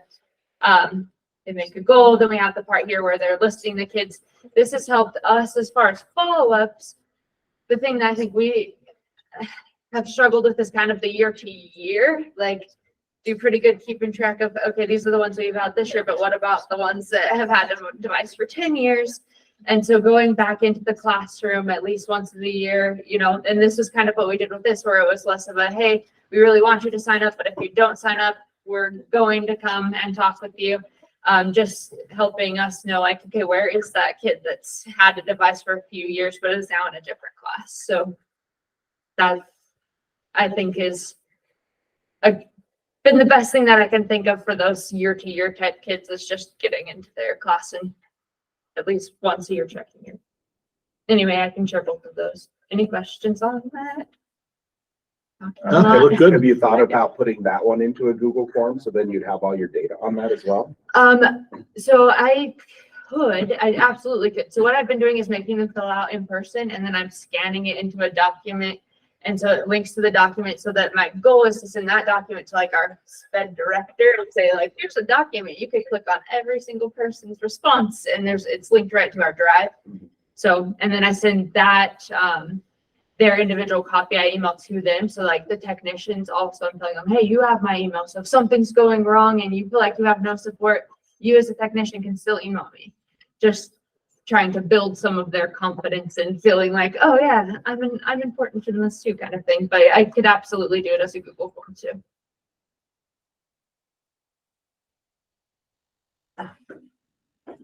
All right, we're ready to talk equipment. Is that and what's tracking? next? I think so. Okay. All right, moving to equipment, if no one else has any other questions. So the next two kind of fall into the same bucket. So number one is, how do you keep track of inventory? We see a lot of people using FileMaker, Google Sheets, Excel documents. Some are using their proprietary, probably district library systems. I would assume Alexandria is the library system. Yeah, that's Alpine, and that's, well, I was gonna say there's people on here who can talk further about that, but yeah. So I'd be interested to see like what people, if somebody's in love with their system, what that is, and feel free to get on and brag for a while, because I think everybody's looking to see what works. So I currently use FileMaker, and I actually don't want to use it anymore. And it's been used for an extremely long time in our district. There's probably 3,000 to 5,000 pieces of equipment in there, and the only person that uses it and the only purpose it serves is to take up my time, I feel, because like all the equipment's checked out and we have numbers, so we know what equipment goes to what kid. So I check it out to them in the system, the end of the year, I check it back in, and then in the fall, I check it back out or not. And I don't feel it's serving me any purpose. And so but it's such a standard in our district, if that's how it's always been done. It's kind of, and it's such like a documentation piece, it's hard for me to let go of. But I want to, so I want to start keeping track of the equipment inventory number the kids have it on like my spreadsheet. And I feel like that's sufficient, but I almost wondered about asking UATT, like, is there direction from you guys? Because it's hard, like, I don't know, like when I came into this and after a few years, it's like I surplus probably 200 pieces of equipment at one time. I didn't go into FileMaker and surplus everything out of my database. I said, what's on the shelves? What's on the shelves? When I need it, I'll pull it and then I'll check it out to the kids. So it's not completely up to date, but I don't have time and it doesn't serve a function. So I wanted that. So I'm interested in that. But so that's where I'm at. okay, I'll give the straight from UATT Central answer. So we used to keep everything in FileMaker. This was before my time here. And then when we converted to a case management system through vocational rehabilitation to that AWARE system, they wanted us to track it in that just so it would all be in one thing. So that killed FileMaker, luckily for us, because it was, I mean, it's a good system for what it is, but it's pretty limited. I've recommended many people, if they didn't have something, to use a Google Sheet because it's just as effective, easy to get to anywhere, and it's free. But no, there's no directive from us what you need to use. Whatever is going to do and track best for you is for you to use. That being said, typically once we're issuing out equipment, we would not ask for that equipment back or ask for you to track it again. It is out to you, and so it is for your team to track. The only time we would potentially look at reclaiming equipment would be as if for some reason someone decided they did not want to participate in the UATT project, and then we would reclaim all of our equipment. That has yet to happen in my time, and I don't think in anyone else's time. But yeah, it is still UATT equipment technically, and if for some reason if you decided you didn't want to play anymore, we would reclaim that equipment and hand it to someone who did want to. I don't think we asked too much of UATT teams as far as maybe just some document of, you know, some information that could at the end of the year, but there is no prescribed way of doing the tracking. And again, if you get rid of equipment, document that on your end. And if ever we needed to ask, you would just say, yeah, we got rid of this equipment because it was, you know, 100 years old, and that would be fine. Online, Jody Lynn did have a question, and I'll let her answer to that as well. Jody Lynn? Well, it wasn't so much as a question as to let Shanna know, like the one thing I did, well, to let you know, one thing I did like about FileMaker Pro that I miss is it would give you that card that had the device picture and everything on it with the inventory number versus a list of all the documents for that one specific kid. But when you do move from FileMaker, hopefully you do know that you can just export it to a sheet and it'll upload directly to a Google Doc without any problem, a Google spreadsheet. So I did that 2 years ago, thinking when I was at home, when during COVID, and I was more at home, and my file maker was at school. I exported it all, and I'm like, I mean, it's like, I mean, you used to print those Excel or those sheet pages out, and it's like 20 pages of equipment and like half, I don't know. So, well, yeah. When you do it, make sure that when you export it, I don't know how to explain it. Like, did it export okay and put it into columns in your Google Sheet? I don't even remember, Okay. but I think I have another Maybe like 20 idea columns. what I'm gonna do. But in the 20 columns, about half of them you can delete and make it into the document you Yeah. need. Yeah. So it will go into there that you need. But if it does give you hiccups and not translate, then you need to do a comma delimited on your Excel and do it through Excel instead. But it will transfer over. Okay. If you do have to transfer it from FileMaker. Just so you don't feel like you have to retype the whole thing. Yeah, no. FileMaker is currently king. Anyone else using anything different? Google Sheet. We're just using a Google Sheet. And it's working for you. Yeah. Does anybody have any problems or not knowing or does need help with that or equipment tracking? So Bree, just if you could look really quick, what's on your Google Sheet? What does that actually look like? I'll show you one second. Usually not the sheets problem, it's the adults handling the equipment, handing it off and not letting us know where it went. Okay, let me present one more time.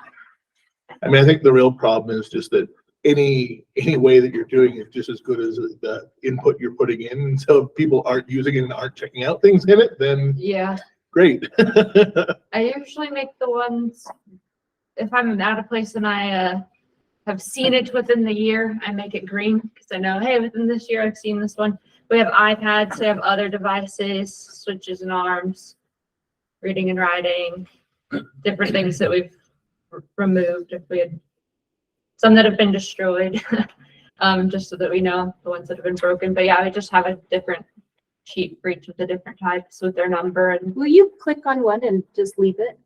Sure, sorry. Yeah, I will make it bigger. I didn't know if I should be showing off those things, but We assume those I are all couldn't things hide to mine use. either and I should have passed it.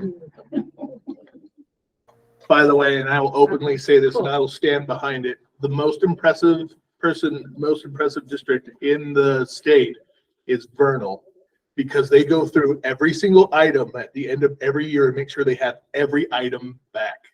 How many pieces of equipment? I do not know. I've been with them and it takes a full day to do the whole thing. It is a long, arduous day. They win the golden star of inventory management every year.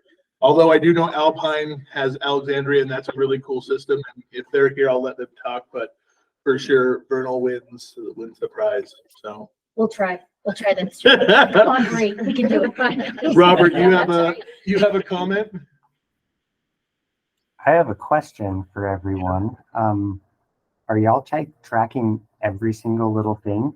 Because I'll be honest, like small things like switches and mounting arms, I don't waste time tracking those anymore. But maybe I'm just lazy and I don't know. I track the big stuff, but I don't worry about a lot of the small stuff anymore as far as putting it on a sheet somewhere. Does anyone, what do you guys do?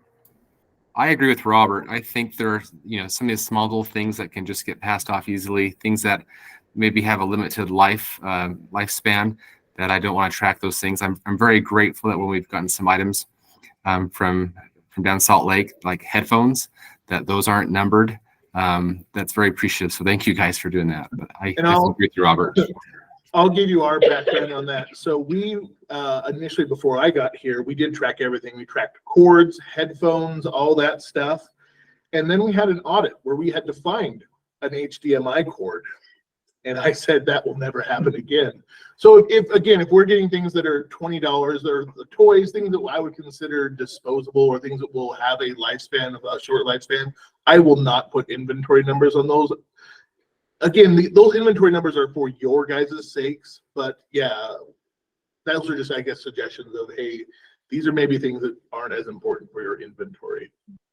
And Bree, you had some comments that you were making, sorry. Yeah, no, we were just like, so we went back and forth where the district at one point was inventorying nothing, and then they're like, we're going to inventory every small thing like that.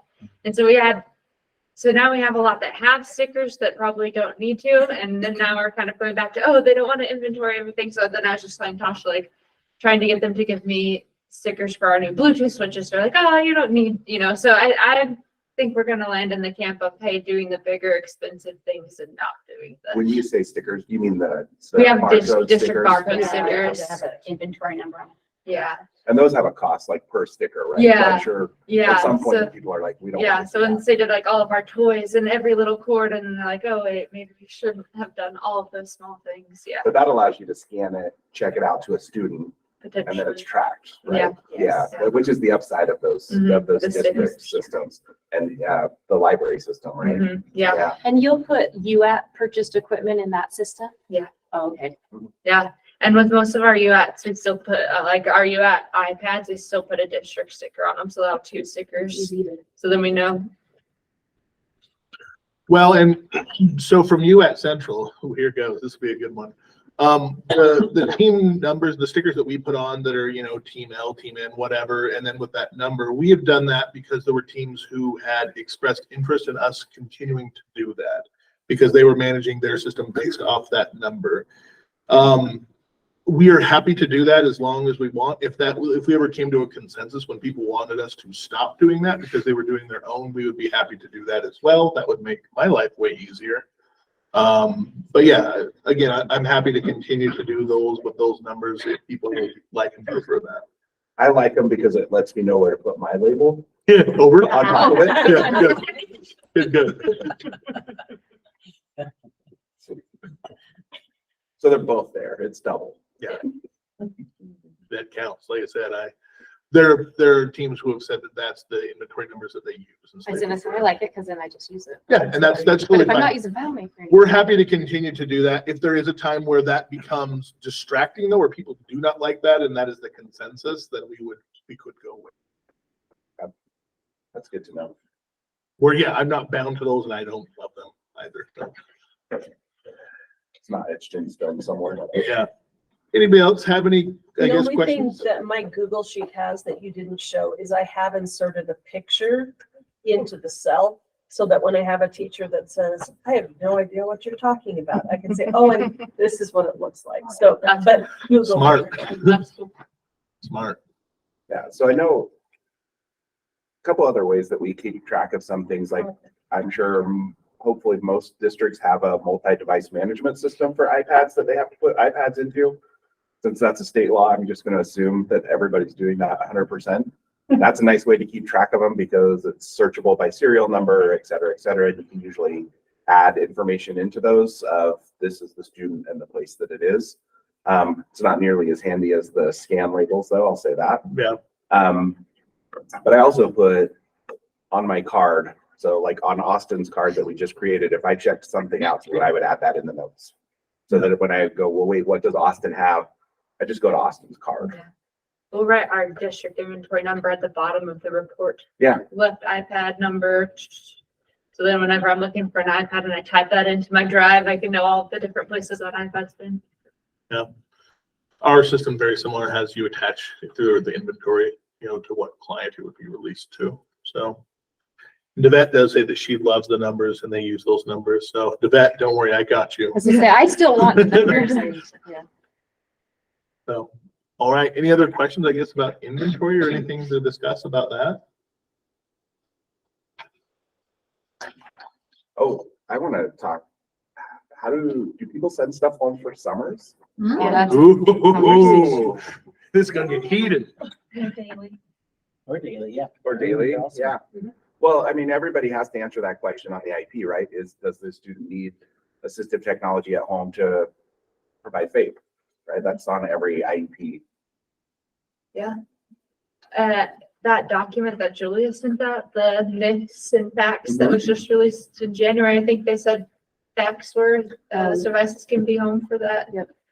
So yeah, we send them home for both, definitely. The summer is ESY packet. So I'll send home some word of the week. I'll send home like 10 less. I actually just sent it out to the whole district and said, if you have a kid who's taken the iPad for the summer, forward this on. It's 10 weeks of just practice go this day, practice. Yeah. So that's kind of our qualification on that. So during the school year, we have a if the student needs it to complete homework, that's when it's needed to provide FAPE, right? Because FAPE is school related. Communication is a little broader area, so that's why we did homework for word of the week as well, so that there could be homework. Because we know that's more of an excuse to send it home than a reason to send it home, honestly. And we like kids who communicate at home because they come back to school really nice. Right? Err on the side of sending it home because of homework. Because of as opposed to certain districts that will not send it home because homework's not. So for example, I have a son with a disability who has until recently had an IEP, and part of that was speech to text and read aloud. But we have all of that stuff at home. So I'll have teams have that conversation with families. Like, do you already have these tools at home? If so, then we're going to say, no, we don't need to send this home. But if that changes, let us know, because we will change that box and send it home with him. Right. But that makes it easier to keep track of that other equipment. Communication devices I kind of put in their own little area. But so we look to see what's available at home, and we have students who have AAC devices at home. We don't send home a second device for those. And then during the summer, we've been lucky that our IT department has a 3 to 4 year refresh cycle. And so they take all of their iPads that are just outside of that, but still up to date, and they hand them down to me, which I gotta say, that took a lot of years of making friends with the IT department. That didn't just happen. But also the nice thing about it is we send them home and it breaks, and honestly, nobody cares, because that device was at the end of its life, right? And we put a $12 case on it, which I will swear by those $12 cases. They were great.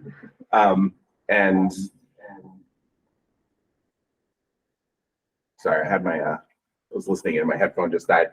But that makes it so that it's really easy to send those devices home without people freaking out, right? And we still do buy brand new devices, and people, I will say, because I've been handing out iPad 10s this year, I've been like, take good care of it. Please be nice to it. But those iPad 6s, I'm like, how many do you need? We've kind of been doing that too. If it gets broken, then they get one of those ones. We replace it for sure, but it's one of the end of life. Yeah, I will say, when a student breaks one, I make sure they get one of the old ones as a replacement as well, or it gets lost or whatever the case may be. And then for summer, we do, it's been the hardest part as far as inventory goes, is keeping track of those, because they usually, our district did implement a hub school system now, so they're not changing schools as often, which is really nice for me to keep track of equipment. Before that, it was almost every 2 years that kid was changing schools. So if it went home from the summer from one school, it was going back to a different school at the end of the year. And that was insane to keep track of. Yeah.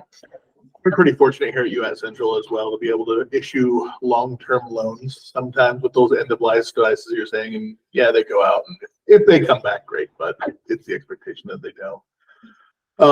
Robert, did you have a comment online? I did, yeah. Speaking of those older devices that are still somewhat useful, speaking autobiographically here, we have a bank of those older iPads that this year have been really nice. We actually have given those out to essential elements classrooms for the paras to take home to practice using the communication apps. And they've loved that. I'm surprised at how many paras want to take their work home with them, but they've loved it when we brought out a couple of those and said, yeah, take a turn taking these home and bring them back, and just let me know when you're done, and I'll give them to another classroom. No, I love that concept. Like I said, it's gives people an opportunity to practice and play, outside of the kind of confines of work. So very nice. We let our stuff go home kind of as needed, kind of like everybody else. If it's academics, absolutely, that's fine. Even kids who have a Chromebook at school, but they don't let the school ones go home, but they don't have one at home. It's like I provided a Chromebook just straightforward for home, you know, so sometimes it's that simple. Communication, if it's going home, if it goes home at night during the school year and it's working well, then I say, yeah, you can keep it over the summer. I don't offer it as everybody, let me know, is this something you'd like? I say we're picking up equipment, and if they are like, wait, I've been using this at home, like I can't keep it over the summer, then we have a conversation. So I don't offer summer use for everybody, but if it's interest is expressed, then we have a conversation. And I really heavily rely on the teacher to say, like, you know, this family, do you think this is a good situation? Especially like when we do an eval and the parents are like, yeah, we want it to go home. And then they leave and the teacher's like, I wouldn't do that. Like, we've sent things home and they haven't come back, or it's come back misused. So we'll have other conversations, but we do. And it's always kind of like, I don't have any guidance on this, but I feel like ethically it's best. And I'm talking mostly AAC stuff. If it's then that's what we do. Yeah, AAC is the one thing that we're like, we like, would love it to go home for the summer. Yeah. Again, taking into account those variables of, is it going to come back or not? And if somebody yells at me, it's like, well, sorry, you can do that because the kid had a chance to talk. So I'm going to give an update though. The new guidance with that document says AAC goes home. I was going to say, it was so nice to read that because it was like, oh, we're doing that. We're doing that, right? You know, So that's the new guide. I was glad that was included. It doesn't say if they're using a well. It doesn't Oh, say okay. if the family can take care of it. It says, it doesn't say it goes home though. It says if it's needed to provide faith. Right, and so And sending it home communication- and sitting in a backpack and coming back is Right. not providing faith. So that's the conversation. It's not if the family can take care of it and it provides faith. Yeah. It's if it's needed to provide faith. So the conversation that happens after the meeting about, I wouldn't trust that family, needs to be considered pretty closely because of what just came out in that document. So perhaps look at that as well. Yeah. Then Robert has another comment online. Sorry, this may be on your agenda somewhere else. I was just wondering if when you send devices home, particularly communication devices, but it could be anything, I'm wondering what people's procedures are for training parents before it goes home. If that's something you've got in place, I'd love to hear what you're doing. I'm sure that's exactly what we were going to get into, so let's talk about it. Does anyone have how they're training parents? Bree, what do you got? So again, we don't want it to be a barrier by any means, but I offer for every device going home, the parents can meet with me specifically, and I do training with them.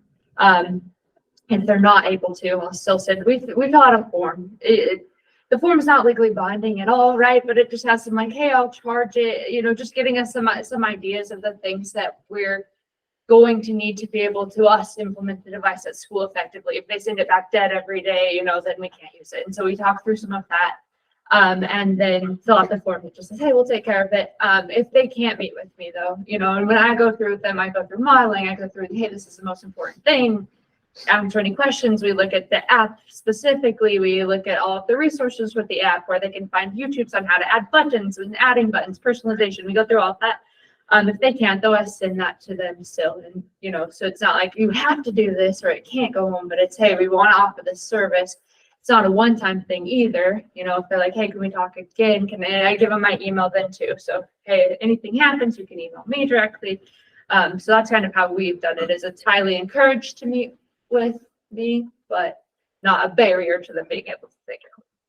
So if someone couldn't meet with you, what would you I send like, so we're doing a lot for local, right? So I'll tell them, hey, Assistive Wear has a ton of resources on being a caregiver, supporting kids, adding buttons, those type of things. So I'll send them Assistive Wear link, send them maybe a link to my PowerPoint that I've made that goes through like just different videos of aided language stimulation, different best practices, like don't take it away. Some, you know, just tips. So I'll just like a PowerPoint of tips that I go through them in person.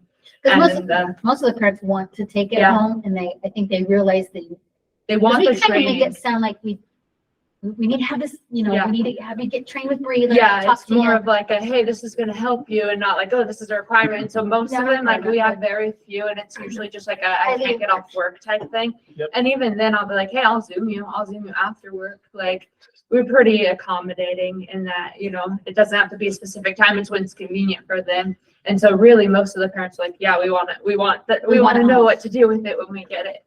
So we've had most that are like, yeah, I'm gonna meet you in person. And usually they bring their siblings and their husbands and their partners, and it's everybody's there learning. It's a good time. We have a good time with it. Yeah. What are other people doing? Yeah. Go One ahead. thing that we did last summer in our district was for summer school, Bree was available, our district allowed Bree to be available to do training over the summer for these parents who we have these kids in our summer school classes, that the parents could make an appointment with someone from the UATT with Bree to get some training over the summer. And that we've actually put that on their ESY. Yeah, there you go. Some of them as a service. So I work That with was them awesome. and their kids during class. That was really cool. I also got permission to do in-home trainings with a few special cases where it's like, hey, this is gonna be so important for them to be successful. And so the district's like, yeah, go to their house, you know. And I trained one that was basically the sibling was taking care of them all the time. So I trained the sibling on how to take care of her severely autistic brother who needed help with this device. And so it's very individualized in that way too. Nice. And Robert, you had something on that? I have a slight devil's advocate on the parent sending things home. We have actually set a policy that we require that parents receive training before they can take a device home, communication devices, because we felt like it was just setting them up to fail if we just sent them a very complicated device home and didn't give them any training on how to do that. We actually felt like in some instances we were doing more harm than good by doing that. So we try to make it very accessible, but we don't let devices go home until parents have some training on what they're doing with it. Is it required in person, or can that training be We can Zoom it, yeah. So you're trying to remove as many barriers, but there still might be people who even would say that that was too much of a barrier. But And honestly, in my finding, if parents don't have the bandwidth to meet with us for 30 minutes to 60 minutes, honestly, they're probably not going to have the bandwidth to implement a communication device at home effectively. Yeah. Maybe they're just not at that point yet. So maybe. So Robert, do you have a pre-scripted module that you go through with them?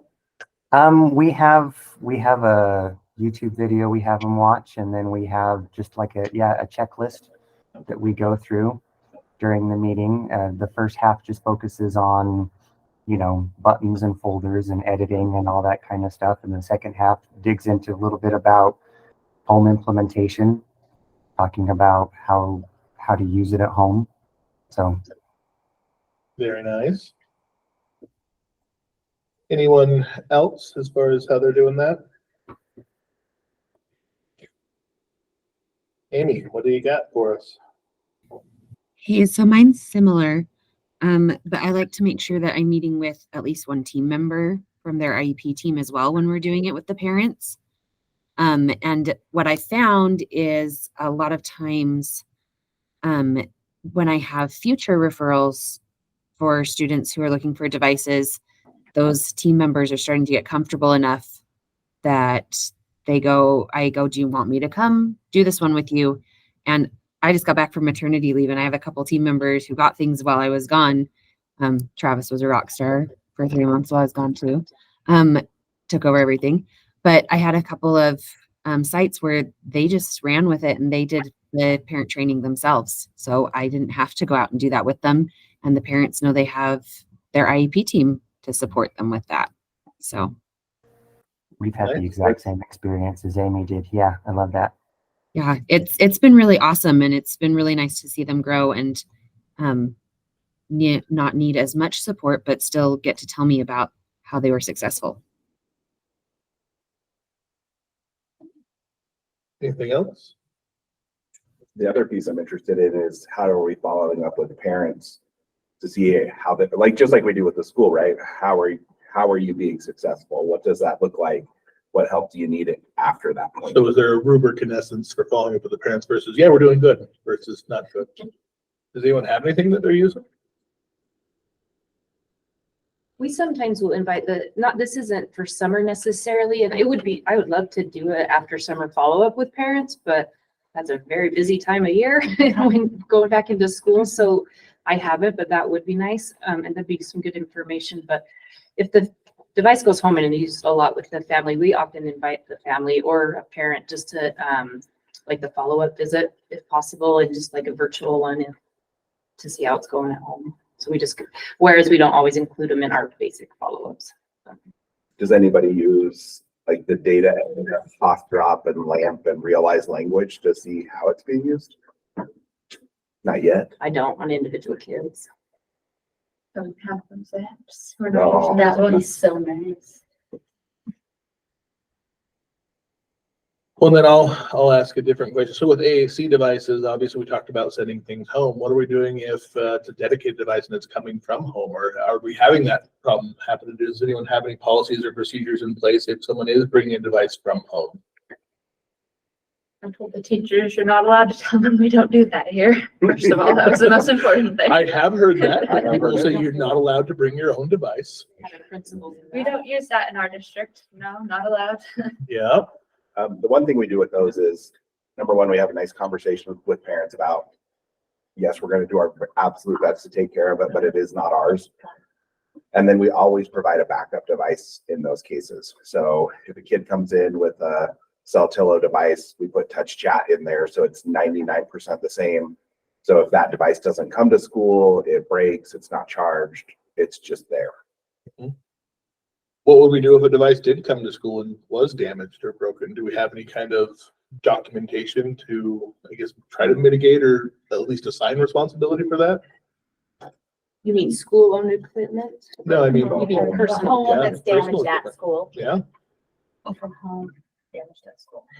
I have a Toby Dynavox i15 in one of my schools, in our self-contained school, and I'm very like, it's what do I do if something happens to that? But it's like, if my district says, oh, don't have him bringing it to school, it's like, okay, well then you get to buy him one for school use. It's like, which would be great because then I get it once he graduates, but that's not what we're doing. But it's like, What and do we I do don't if the feel like device was destroyed? and I don't feel like our district does have a policy or a procedure. And there was an instance 2-3 years ago where this did happen, and there was some conversation between teams like, have you done this? What did you do? And I sent an email, and they told us that they didn't have a policy, and if that happened, they would reach out to legal service, like our legal department, and say, what's our policy on this? But even in the MIST thing, didn't it touch on that?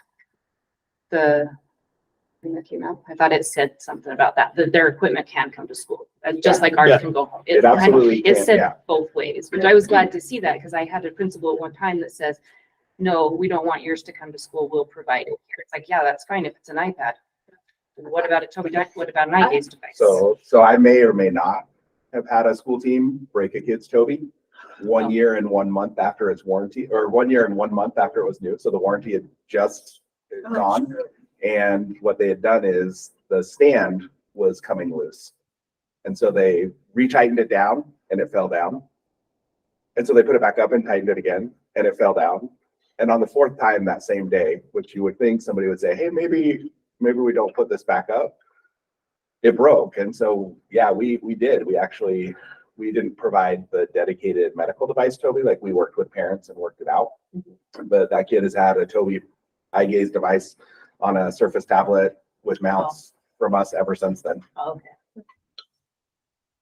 In virtual land, let's see, Robert said, would there be any way to pay people through the UATT grant to work with parents, like a few folks that work with charter schools? We've never explored that. I would be open to having that conversation. I don't have an answer in this moment. Then Marilee put, I've heard that devices purchased through insurance can be fixed through insurance as well, but I've never had to experience that personally. I think that really depends on your insurance. Yeah, some The insurances. warranty of the device. Yeah, they would definitely look at the warranty first. If the warranty could be used, obviously that would be great. If not, then there would be insurances potentially who would, or if it's a Medicare, Medicaid client, you don't know. Well, I guess with any insurance, you don't know. But I will say historically, we've had sort of the opposite. Like we've helped families fund devices and then they won't send it to school because they realize how expensive it is. Yeah. So then we help them get one for home and we still provide one at school. Yeah. But I guess more than anything, the reason I brought that up is just a good thing to know and maybe talk with your administrators about is, hey, do we have a policy in place for this? And then if we don't, do we need to get something? Because we have seen this come around. We have seen this ask when devices have been damaged. We have seen schools tell people, no, you can't bring that device, which obviously is not, I'm glad that it is written out that that is not an option anymore. Yeah, just an important thing to know. Maybe get a policy in place if you don't have one. I think it's worth noting with the parent-owned devices and a couple of those things we talked about. Sometimes, like we've had some of the kids in our district who had different things that came in, and everybody else was using Proloquo, or like they weren't using their one that they had, and we're like, hey, parents, do you mind if we try them on Proloquo and see? And then they are really effective because that's what everyone, they're the more socially aware. So I think it's worth noting, like you can't. It's not that you can't say, hey, do you mind if we try something if it's not working? If they have something that's working, obviously keep using that. But I wouldn't be afraid to try other things if it's not. Right. And then also the idea of that I liked in the document that Julia sent out. Even if parents are providing a device, like we've had some where a parent was like, I don't want you to model, I don't want you to do anything, and where some of that like even got in the way of being able to functionally use the device to make any sort of progress in the classroom. It is also okay to say, hey, RLA is going to provide a device because we need to be able to have something that actually works for them. And so I think those are good caveats that are written in those rules as well. If hey, if it's becoming such an issue, you can look at, hey, we're going to go ahead and provide this. And then also you can try other things. Yeah, no, very similar. I did have one of the rural districts I was working with where they had a device that was coming, but the parents didn't want anyone else to basically touch it. Mm-hmm. And they wanted them to 100% assure its safety. And obviously they told them that's not realistic. And then, so they were able to come to an understanding where they mirrored the device on an iPad, with a board, and that worked out as well. And they were okay with them obviously touching it for that. I think they were just allowed to use it in speech when they were coming in for speech, and then the rest of the time they weren't allowed to use their device. So they again got the board on an iPad, and that worked well, and everyone was happy. So I guess that's what it's about. Again, just what this whole conversation is about is if you don't have a policy, think about it, because this is again. $15,000 to $17,000 devices coming to school. If it gets broken, it's going to not be a great conversation if there's not a policy in place. So that's my thunder. I'll let you guys take back over. And we're moving into our last hour. So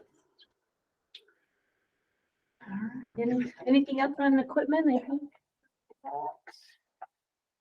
Does anybody have a favorite piece of equipment that they got this year that they were like, oh my gosh, where has this thing been all my life? Ooh. I ran into a Prox pad that I've never had before. It's got some really cool qualities to it, and it's got some things that I don't like about it. But interesting limitations. Yeah. If you haven't seen the Prox pad, we were using it for a student who's hearing and vision impaired, and you have little cards, and we put tactile cues on top of it, and you program the card that when all they do is it's a proximity. So when they swipe the card with the tactile cue over the device, then the device speaks the message that you record based off the card that you swipe.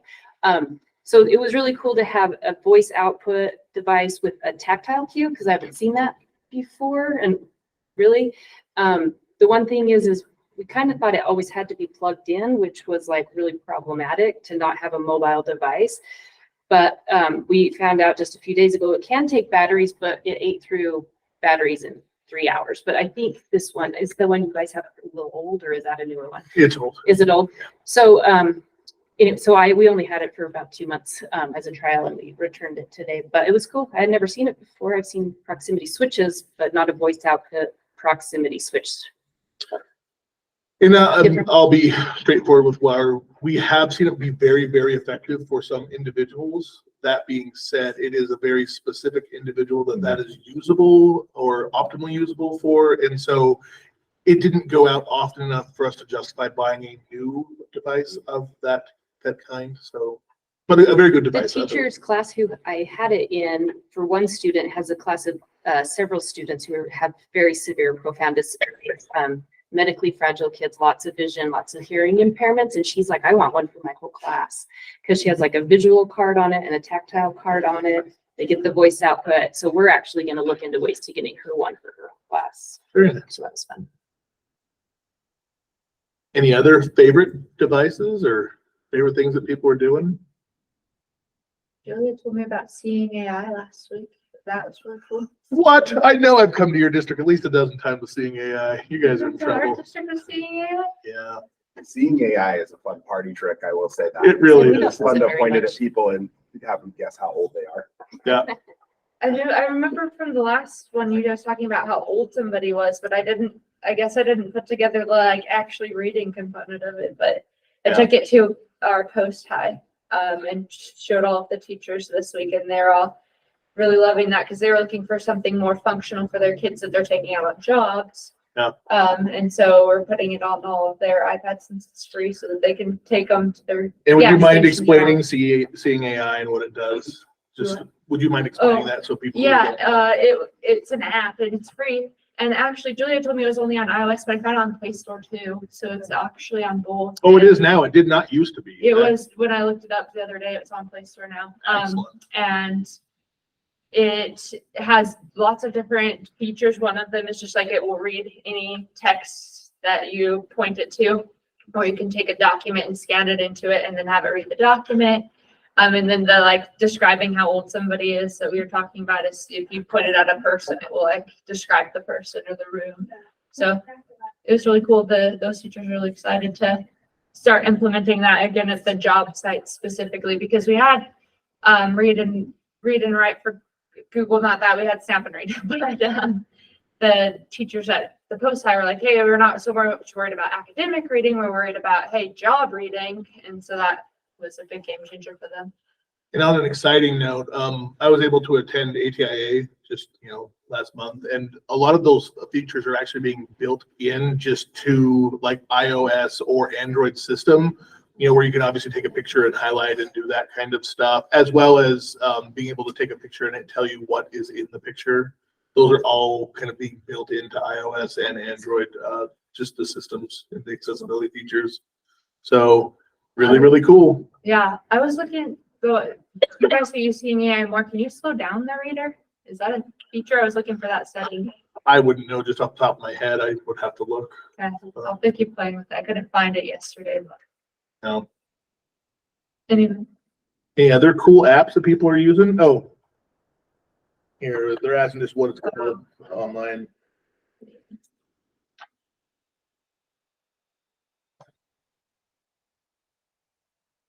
All right.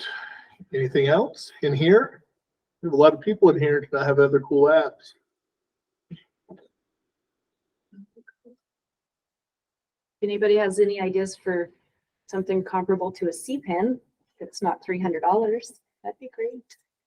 There was one in the Reading in the chat. Oh, I saw Slack something chat. about it. I didn't have a chance to read Robert it. was asking, I think it was Robert that was asking about one, and if anybody had seen anything about it. Because I haven't found any reading pens. We found a pen that we thought was one, or I did, but it's a scan pen. So it just scans it to like upload it. It doesn't actually give you the audio feedback.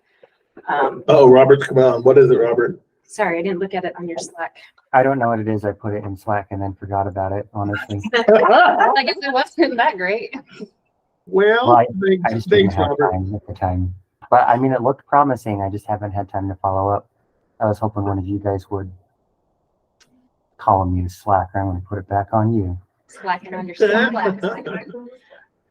There was a while back some stuff posted about programs that will do speech to text for people with speech, like different kind of speech, speech errors, articulation impairments, or just, Robert's has anybody had actually used those? Or Robert tried that? has the that one that you're using. This isn't an Android. Yeah, the Android one. Project Relate. Yes. Project Relate. Yeah. Any like actual, Have you done that, Robert? Have you implemented it with a kid? We have a high school student who we finally got him to start using it, going out like to McDonald's in the class. He won't use it in the classroom. He's very introverted, shy, right? You have to be motivated to use it, but it's working great for him. We're trying it out with another student. We did find out with that one, we had to go through our district to get it approved because of student privacy laws, FERPA, because you're technically sending their voice recordings to Google. And so now we have to have parents sign a sheet saying we know this violates FERPA and we're okay with them using it. But yeah, we've been very successful with one student, and we're trying it with a couple others. Do you have an idea of how long it takes to have the program start recognizing the speech successfully? Like if we had an elementary kid, I'm worried that they would just kind of burn out on frustration. That's what we're not sure of. You have to record at least 500 cards. Okay. That's the minimum. And then Google will build a profile and say this is high quality or low quality. We had one elementary student who did most of it at home, and we didn't realize it was in a noisy environment and the sound quality was terrible. So now they're actually re-recording all those cards at school because it just didn't work out at home. And we've got another student that's just going to barely start trying it. The one that was using it successfully actually did all the recordings over ESY a couple summers ago. So, and it took him pretty much all of ESY, about 20, 30 minutes a day. The website says if you really hit it hard, you can record 500 cards in 1 to 2 hours. But I don't know how many of our students are going to want to power through 2 hours of solid reading. Cool technology, though.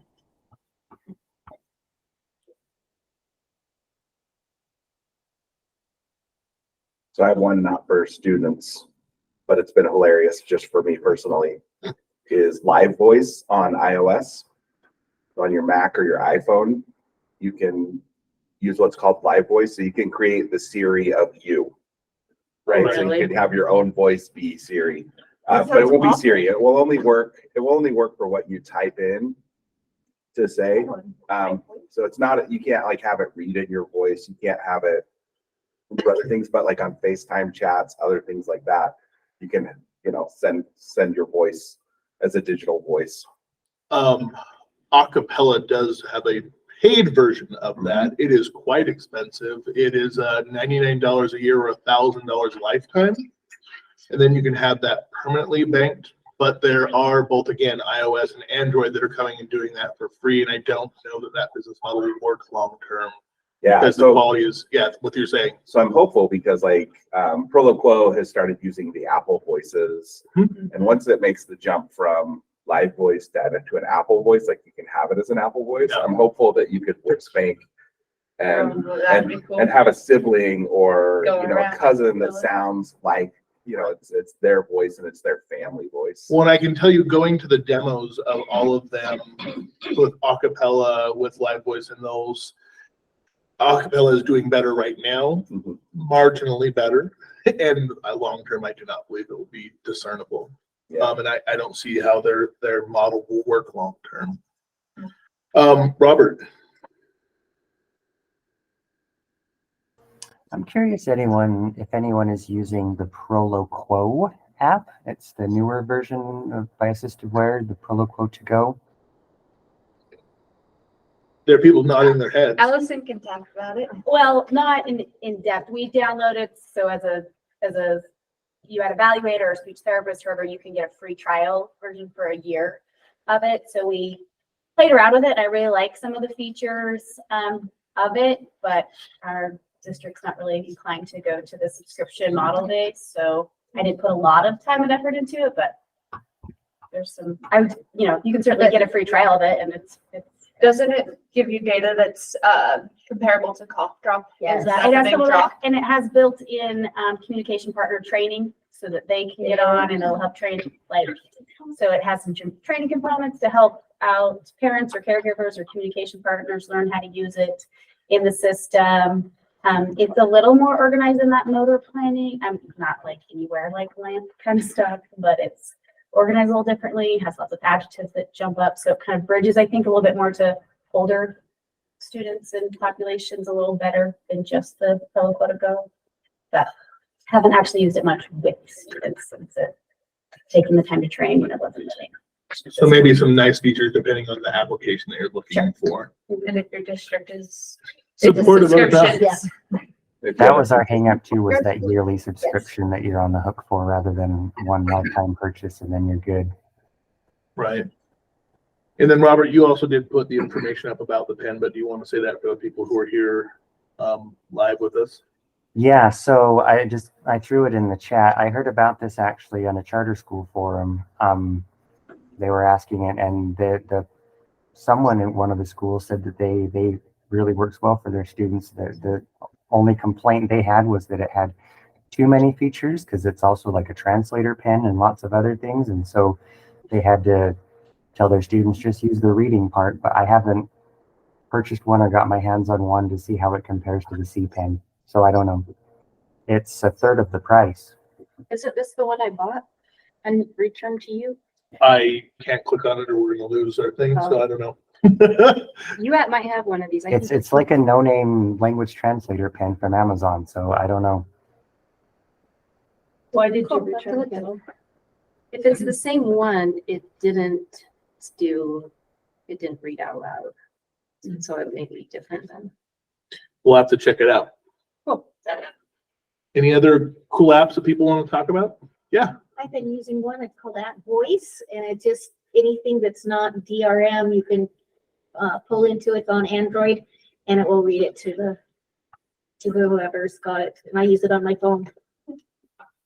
Or you can take a picture of a screen or whatever. Free. And what's that called? At Voice, the at symbol. Oh, nice. But it was by the people who did text aloud and acapella in the past. It's Gotcha. their new Android. It's their new Android app. Robert? Sorry, I just heard from one from the USU Assistive Technology program called Morphic. Morphic?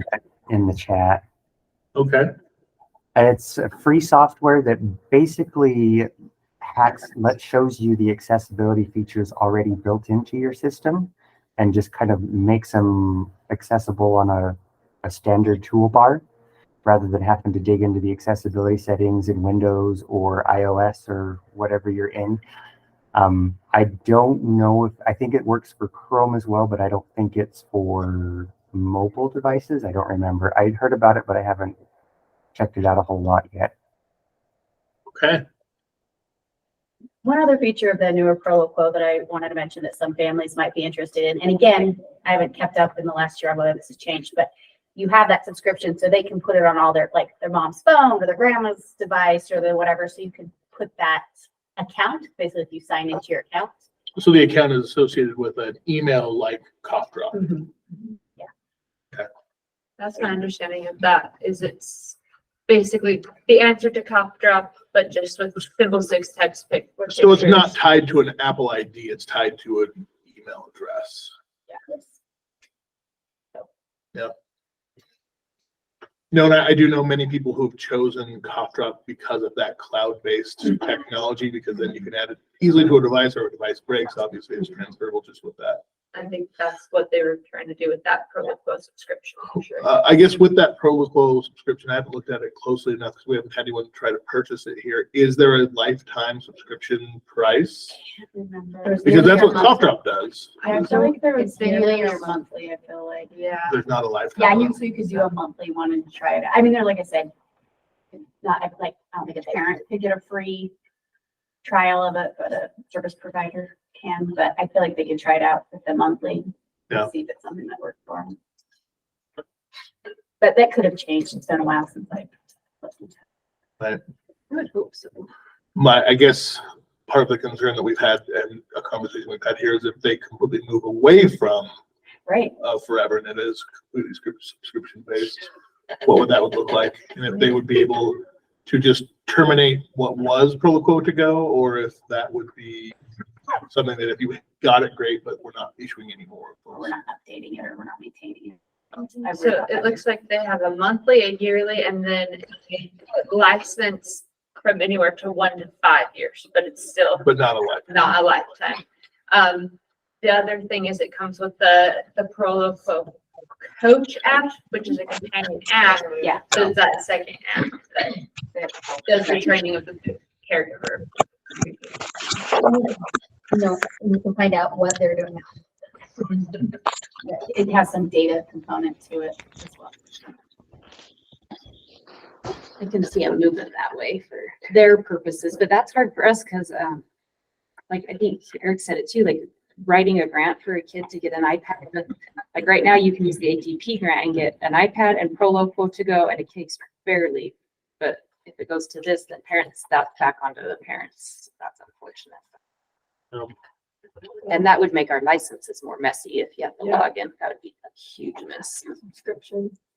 I mean, some districts do it with cough drop, right? I mean, I know, like. Well, they do have the I only lifetime. have a. They do a lifetime. Okay, so they're not doing that. Okay. I have Yeah, never that's had anyone nice. that we've continued to fund that is, month yearly. We looked into it and then decided not to. Yeah. Any other apps that we wanted to discuss?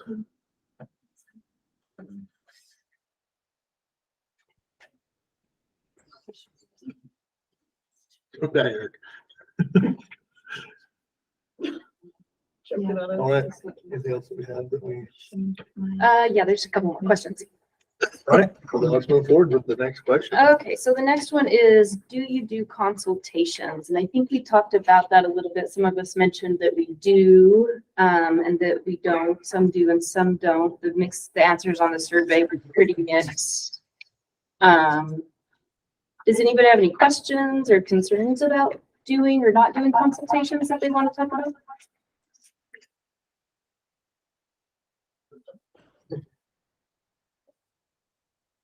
So I will say the one hardest part for me about consultations in the past has been the time. Having Go time from to get place to to them. place. Yeah. So now I really only do them online. And I just actually have a day on my calendar that's set aside. I have a bookings link, first come, first serve. Whoever signs up, great. Whoever doesn't, great. Because I can always fill in the extra time. But it makes it nice and easy for people to just reach out for help. Yeah. And I don't have to drive. And how do you offer your consultations? Do you do it through Zoom? Do you? Through Teams, so bookings, Microsoft Bookings, and I'm sure there's a similar thing in Google where it just it's basically a sign up sheet, right? Yep. So people sign up, they pick the time that works for them. It creates the meeting link, puts it on both of our calendars, done. Nice. What are your consultations? Are they usually with teachers or parents or what? Mostly teachers. Teachers. Yeah, SLPs and related service providers too. Yeah, and if they just have questions, they're like, I don't know if I want to turn in a referral. I actually have my referral and my bookings link on my email. So, they always have a choice of how they want to reach out first. And it makes it really easy. Very nice. Any questions out virtually as far as about consultations? Either implementation questions? Hell, we've been on here for a while. All right, so the next one, do you do expedited referrals, or a lot of us call them a fast track? Granted, we do they're nice. They take a lot of time away or off of the team's shoulders. One example that we do often for fast tracks, but I do still like the paperwork trail. So we still get a referral. We still have not a full evaluation, but we have a simplified fast track report that we write up and put in their file. Is for students who have vision needs, who just need like a large touchscreen Chromebook so they can pinch and zoom. So it's super straightforward, but because they are taking the equipment long-term, we do a file and a paper trail. So we'll just say, yeah, we don't need to meet. We saw them. We usually just call the family and say, hey, this is what we heard. This is what we're going to do. Questions, concerns. Like we don't even all meet together. It's just kind of piecemealed, but it seems to work great and it's really, really nice. Does other teams do fast tracks? Yeah, it's usually just that like a reach out of this IEP's next week, or Austin reaches out and said, we got this referral for you guys. And I'm like, oh, we're just gonna schedule that and do it right quick. And usually I just do it myself. When we were doing it with like Snap and Read, where we were doing the whole big complicated, but that's also Yeah. not work. The Snap and Read things like that is a whole nother issue, but as far as fast track and the process. Well, I'm taking, I got that one. Yeah. Yeah, we would just. have to do we're it that in an way. overhaul of that. So Mhm. we'll leave that. Well, Anybody have any questions about fast tracks, or wanting to do them, or concerns about them? easy enough. Okay. Oh, the next question was about documenting AT on IEPs, but really that's kind of, I think we're told how to do that, and I think that's pretty statewide, so I don't know if it's really anything that needs discussion.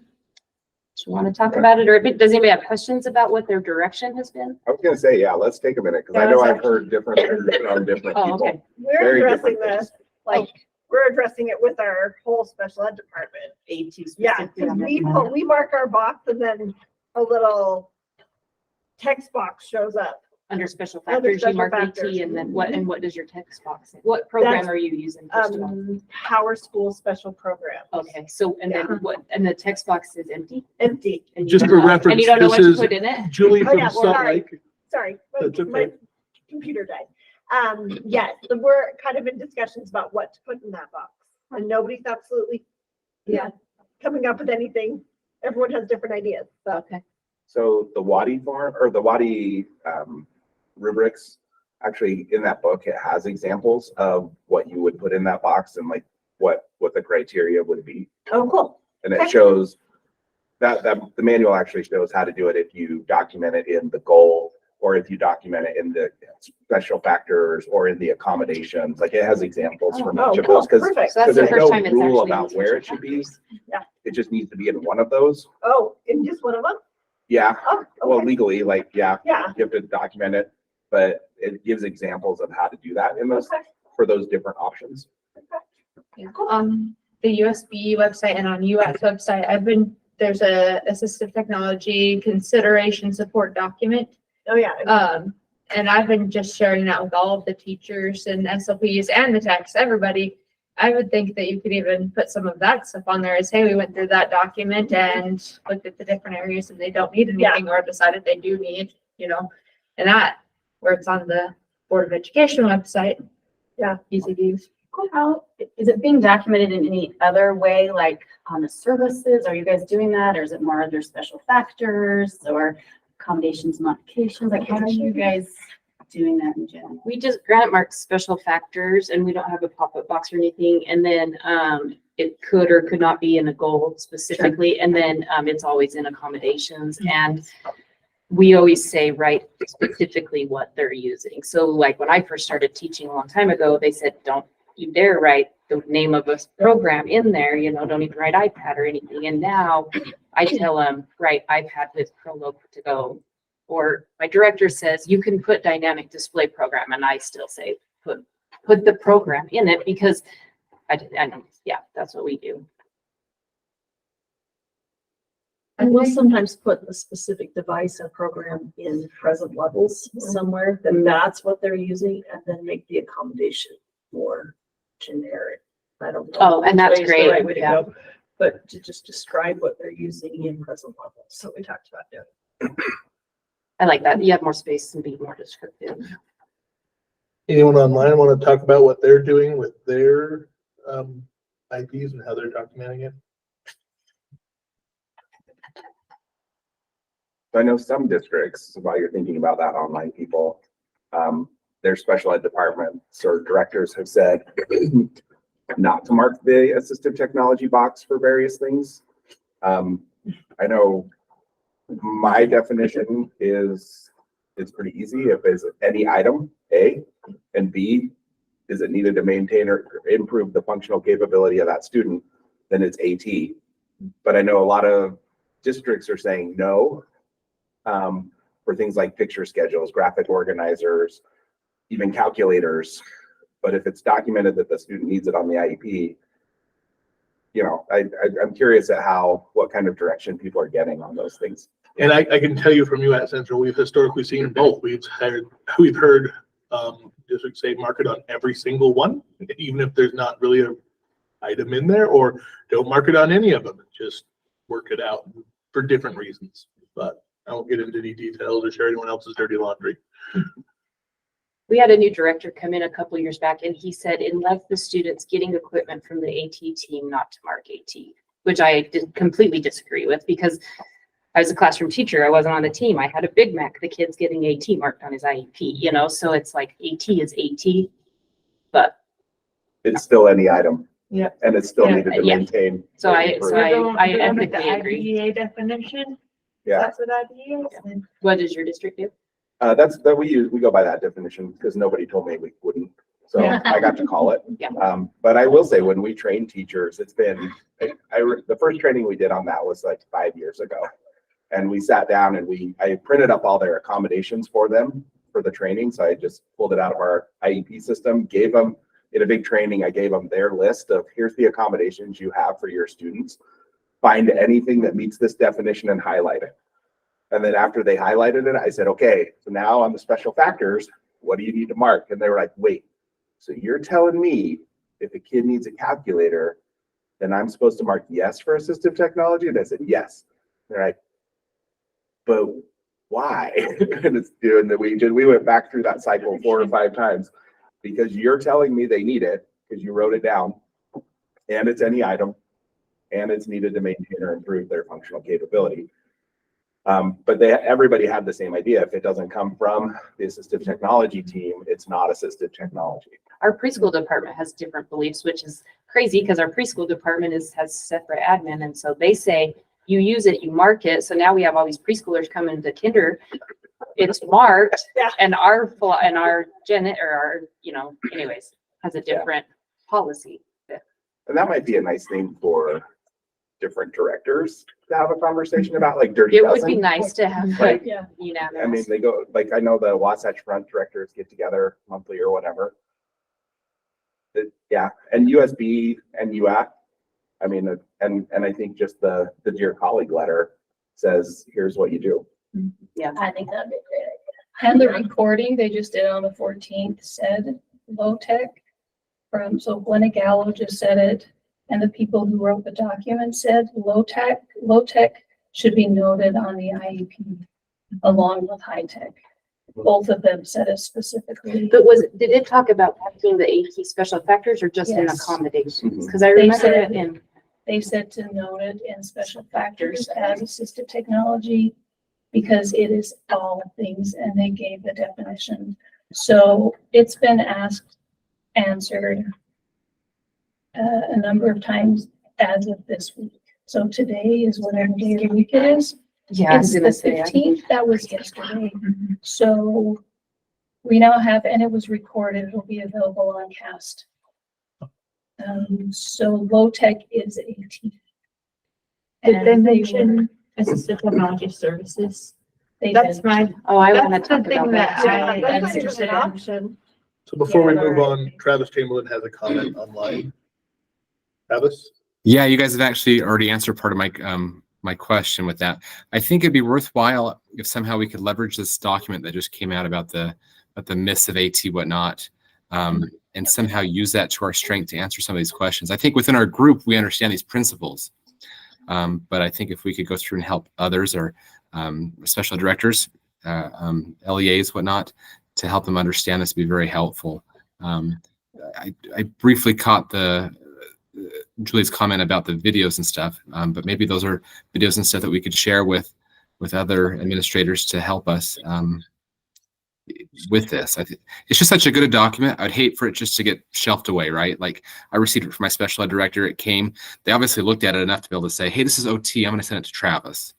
But if I'd like to be able to turn around and say, hey, look at this. This really came up from up top and it's been disseminated to everybody else. So let's really try to internalize that.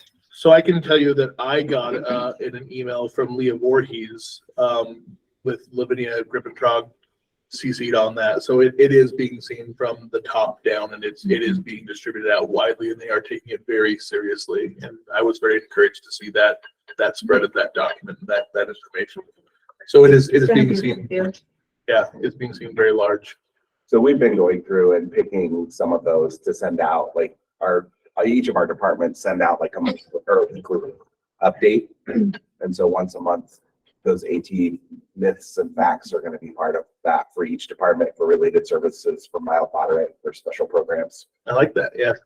Well, and it could be something that as the leadership team with UATT decides to say, hey, let's put something together with this myth and send it out to all of the team leaders, the team members, because there's things in there that general education folks don't know about. And that's where we can gain additional support for students, because if you don't know, you don't know. As in checking the box, but then a teacher doesn't know, oh, I should be looking at that accommodation, support, service. We have 200 people in the state saying, oh yeah, then that's super. And then where do we go from there? So again, this is a month old. There's a lot of really cool things happening with it. And now what? So it's going to be good. It's going to be good. It'll take 10 years and meet again. That's how long it takes to do those things. Well, and I think I shared this, Julie, with you personally, but when I got to go and meet with Glenna Gallo at ATIA, she did talk about they are releasing this, but that is surely not where they are stopping. They are going to continue to release additional guidance information in the upcoming time. So they didn't want to just release this and it be static. They will be releasing more information coming. So there's more stuff to come. That's good. What did they say about services, Julia? We could pull out the myths. I think that'll be a secondary conversation to this, because like we can't agree on where to check the box and add it onto the IEP. Is it in present levels? Is it in accommodations? And it actually depends on what the student needs, right? Heavens forbid that we go back to the student, or yay. We can pull the myths. Absolutely. Yeah. It says do it, basically. It says do services, what it says. All right. Anything else with the IEP, or any other questions or concerns or more discussion with that? No? I think everybody wants a quick and easy answer on services. Yeah. Correct. And unfortunately, as Julia kind of hinted to, it's one of those things that needs to have some reflection to be used upon, and there isn't just a straightforward answer. So, and districts are never going to fully agree. So the answer is it depends. The next hill to die on. We're not going to die. There's so many. Keep going. All right. What else do we have as far as questions? How do you support implementation of equipment? I know for my team, I think we're good at evaluating and getting the right equipment to the right place and doing initial training. We develop implementation plans during the evaluation meeting, but I worried like follow through is a struggle. So what are you doing as a team, AT team, to support school teams to help them implement use of the equipment? Can I ask, you said you do an implementation plan during the evaluation. We do. Which should help support a little bit of that implementation, but what does that look like for you guys after you? Like, you mean making the implementation? Yeah, did you sit down and plan it with the teacher? Do you have So I hate that we kind of pack it into our evaluation meeting, because our evaluation meeting has already where's the struggles? What are we going to do? Okay, this is what we're going to do. Now, this is what it is. This is how it works. But I feel like if we don't do it right then and there with everybody while they're excited about it, it kind of it's like, okay, now we have it. Now they don't know what to do with it. So we just, and it's not formal and it's not lengthy. It's just like, all right, so let's talk about who's going to use it. Where are you going to use it? What tasks are you going to use it for? And those types of things. So it's like really just a who, what, when, where type of a thing. And so it's real basic, but So just, yeah, so we do that during the evaluation at the very end of the evaluation meeting. But like I think it was Eric that said it earlier, it's nice because when you go back to the follow-ups, you can follow up on your implementation plan. And so it's like, oh, so you said you were going to start using the iPad during, like, I don't know, science. So it's like, how's that been going and stuff, which is nice to have that accountability question.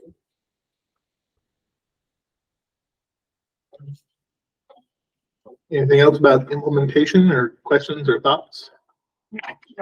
Idea that probably seems to be the biggest struggle is helping our teams and our teachers and our staff trained to know how to use it. Because like, here, great habit. Follow with you in a couple months, like how's that going? Like that's just a struggle in general.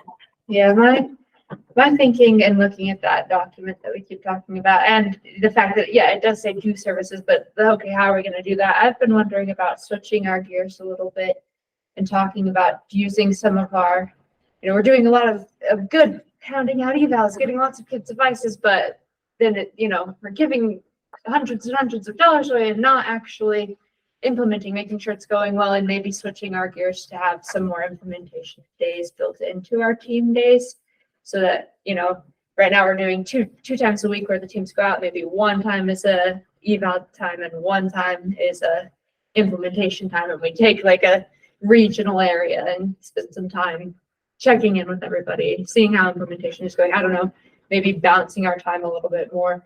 We haven't been able to sell the idea of putting AT services in an IEP yet. And so I think that in that regard, spending more time on an implementation support might be our bridge towards starting to get an AT type services. We have our eval time and then we spend some more time actually doing that implementation. And if that means that we need more days, then we have the data that, hey, maybe we need more days. But, if we start putting more focus into implementation, we're wondering if that will help with that services part of this and just a more effective use. But anyway, we haven't done that specifically. It's just something I've been thinking about with the document coming out and with everything.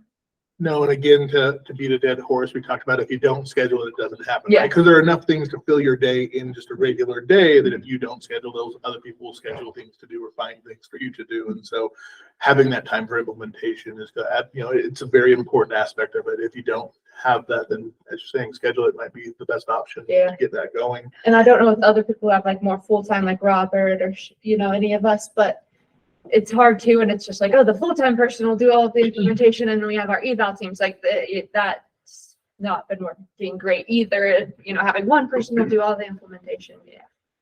Right. No, definitely that building some capacity to have other people be able to assist in that is absolutely essential.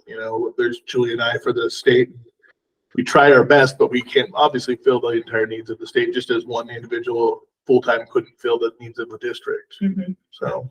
Does anybody have anything that's worked particularly well with helping with the follow through and implementation? I think Robert is what I've seen, and I was trying to model it this year. So he has a coaching model, and correct me if I'm wrong, Robert, but he does a coaching model, and he showed us a little bit on his boards how that works with even with individual para. He has information on, which is really cool. So we started this year. We picked one class, and then they didn't have a teacher until last month. They didn't have a full-time teacher hired. So they had coordinators coming in and out. They had subs, they had paras, and it just got really, really messy. And I'm like, you know what? This is not the priority of this class right now. And so they did just get somebody hired. So we're kind of going to start again. So, and I agree, like you said, I feel the same way.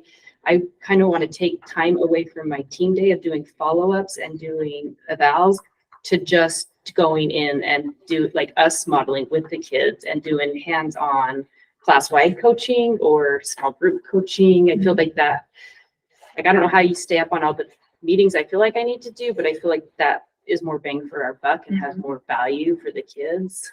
So I even thought about making videos, and I hate always referring people to videos, but I almost want to like record staff doing activities with kids of how to encourage, like how to model with the device, like how to encourage picture exchange, or how to, prompt this or set up a, environment for communication. But that's a big challenge for us, I think. Robert, I see you unmuted. Did you have something to say? I just wanted to be able to defend myself if Shana started. If you were wrong. That's smart. Yeah, that's smart. I just think about building capacity and treating classrooms as individual cultures, especially our essential elements classrooms, and just trying to, whatever week, that's the coaching thing is the biggest thing we're doing there, honestly, is trying to influence the classroom culture. So all the adults are on the same page with modeling. It's the same thing Word of the Week does. It's the same thing that classroom follow-ups and observations and all that does.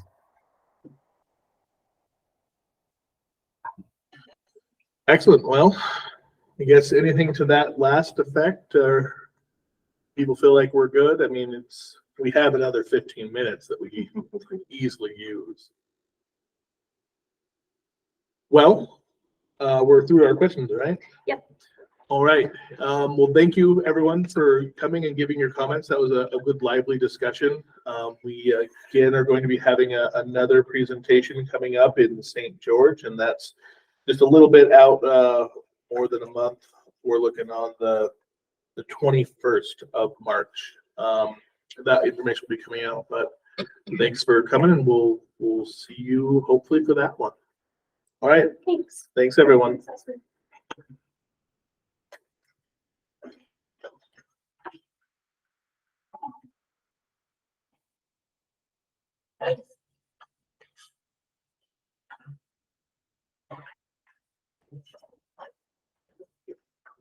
Thanks for coming.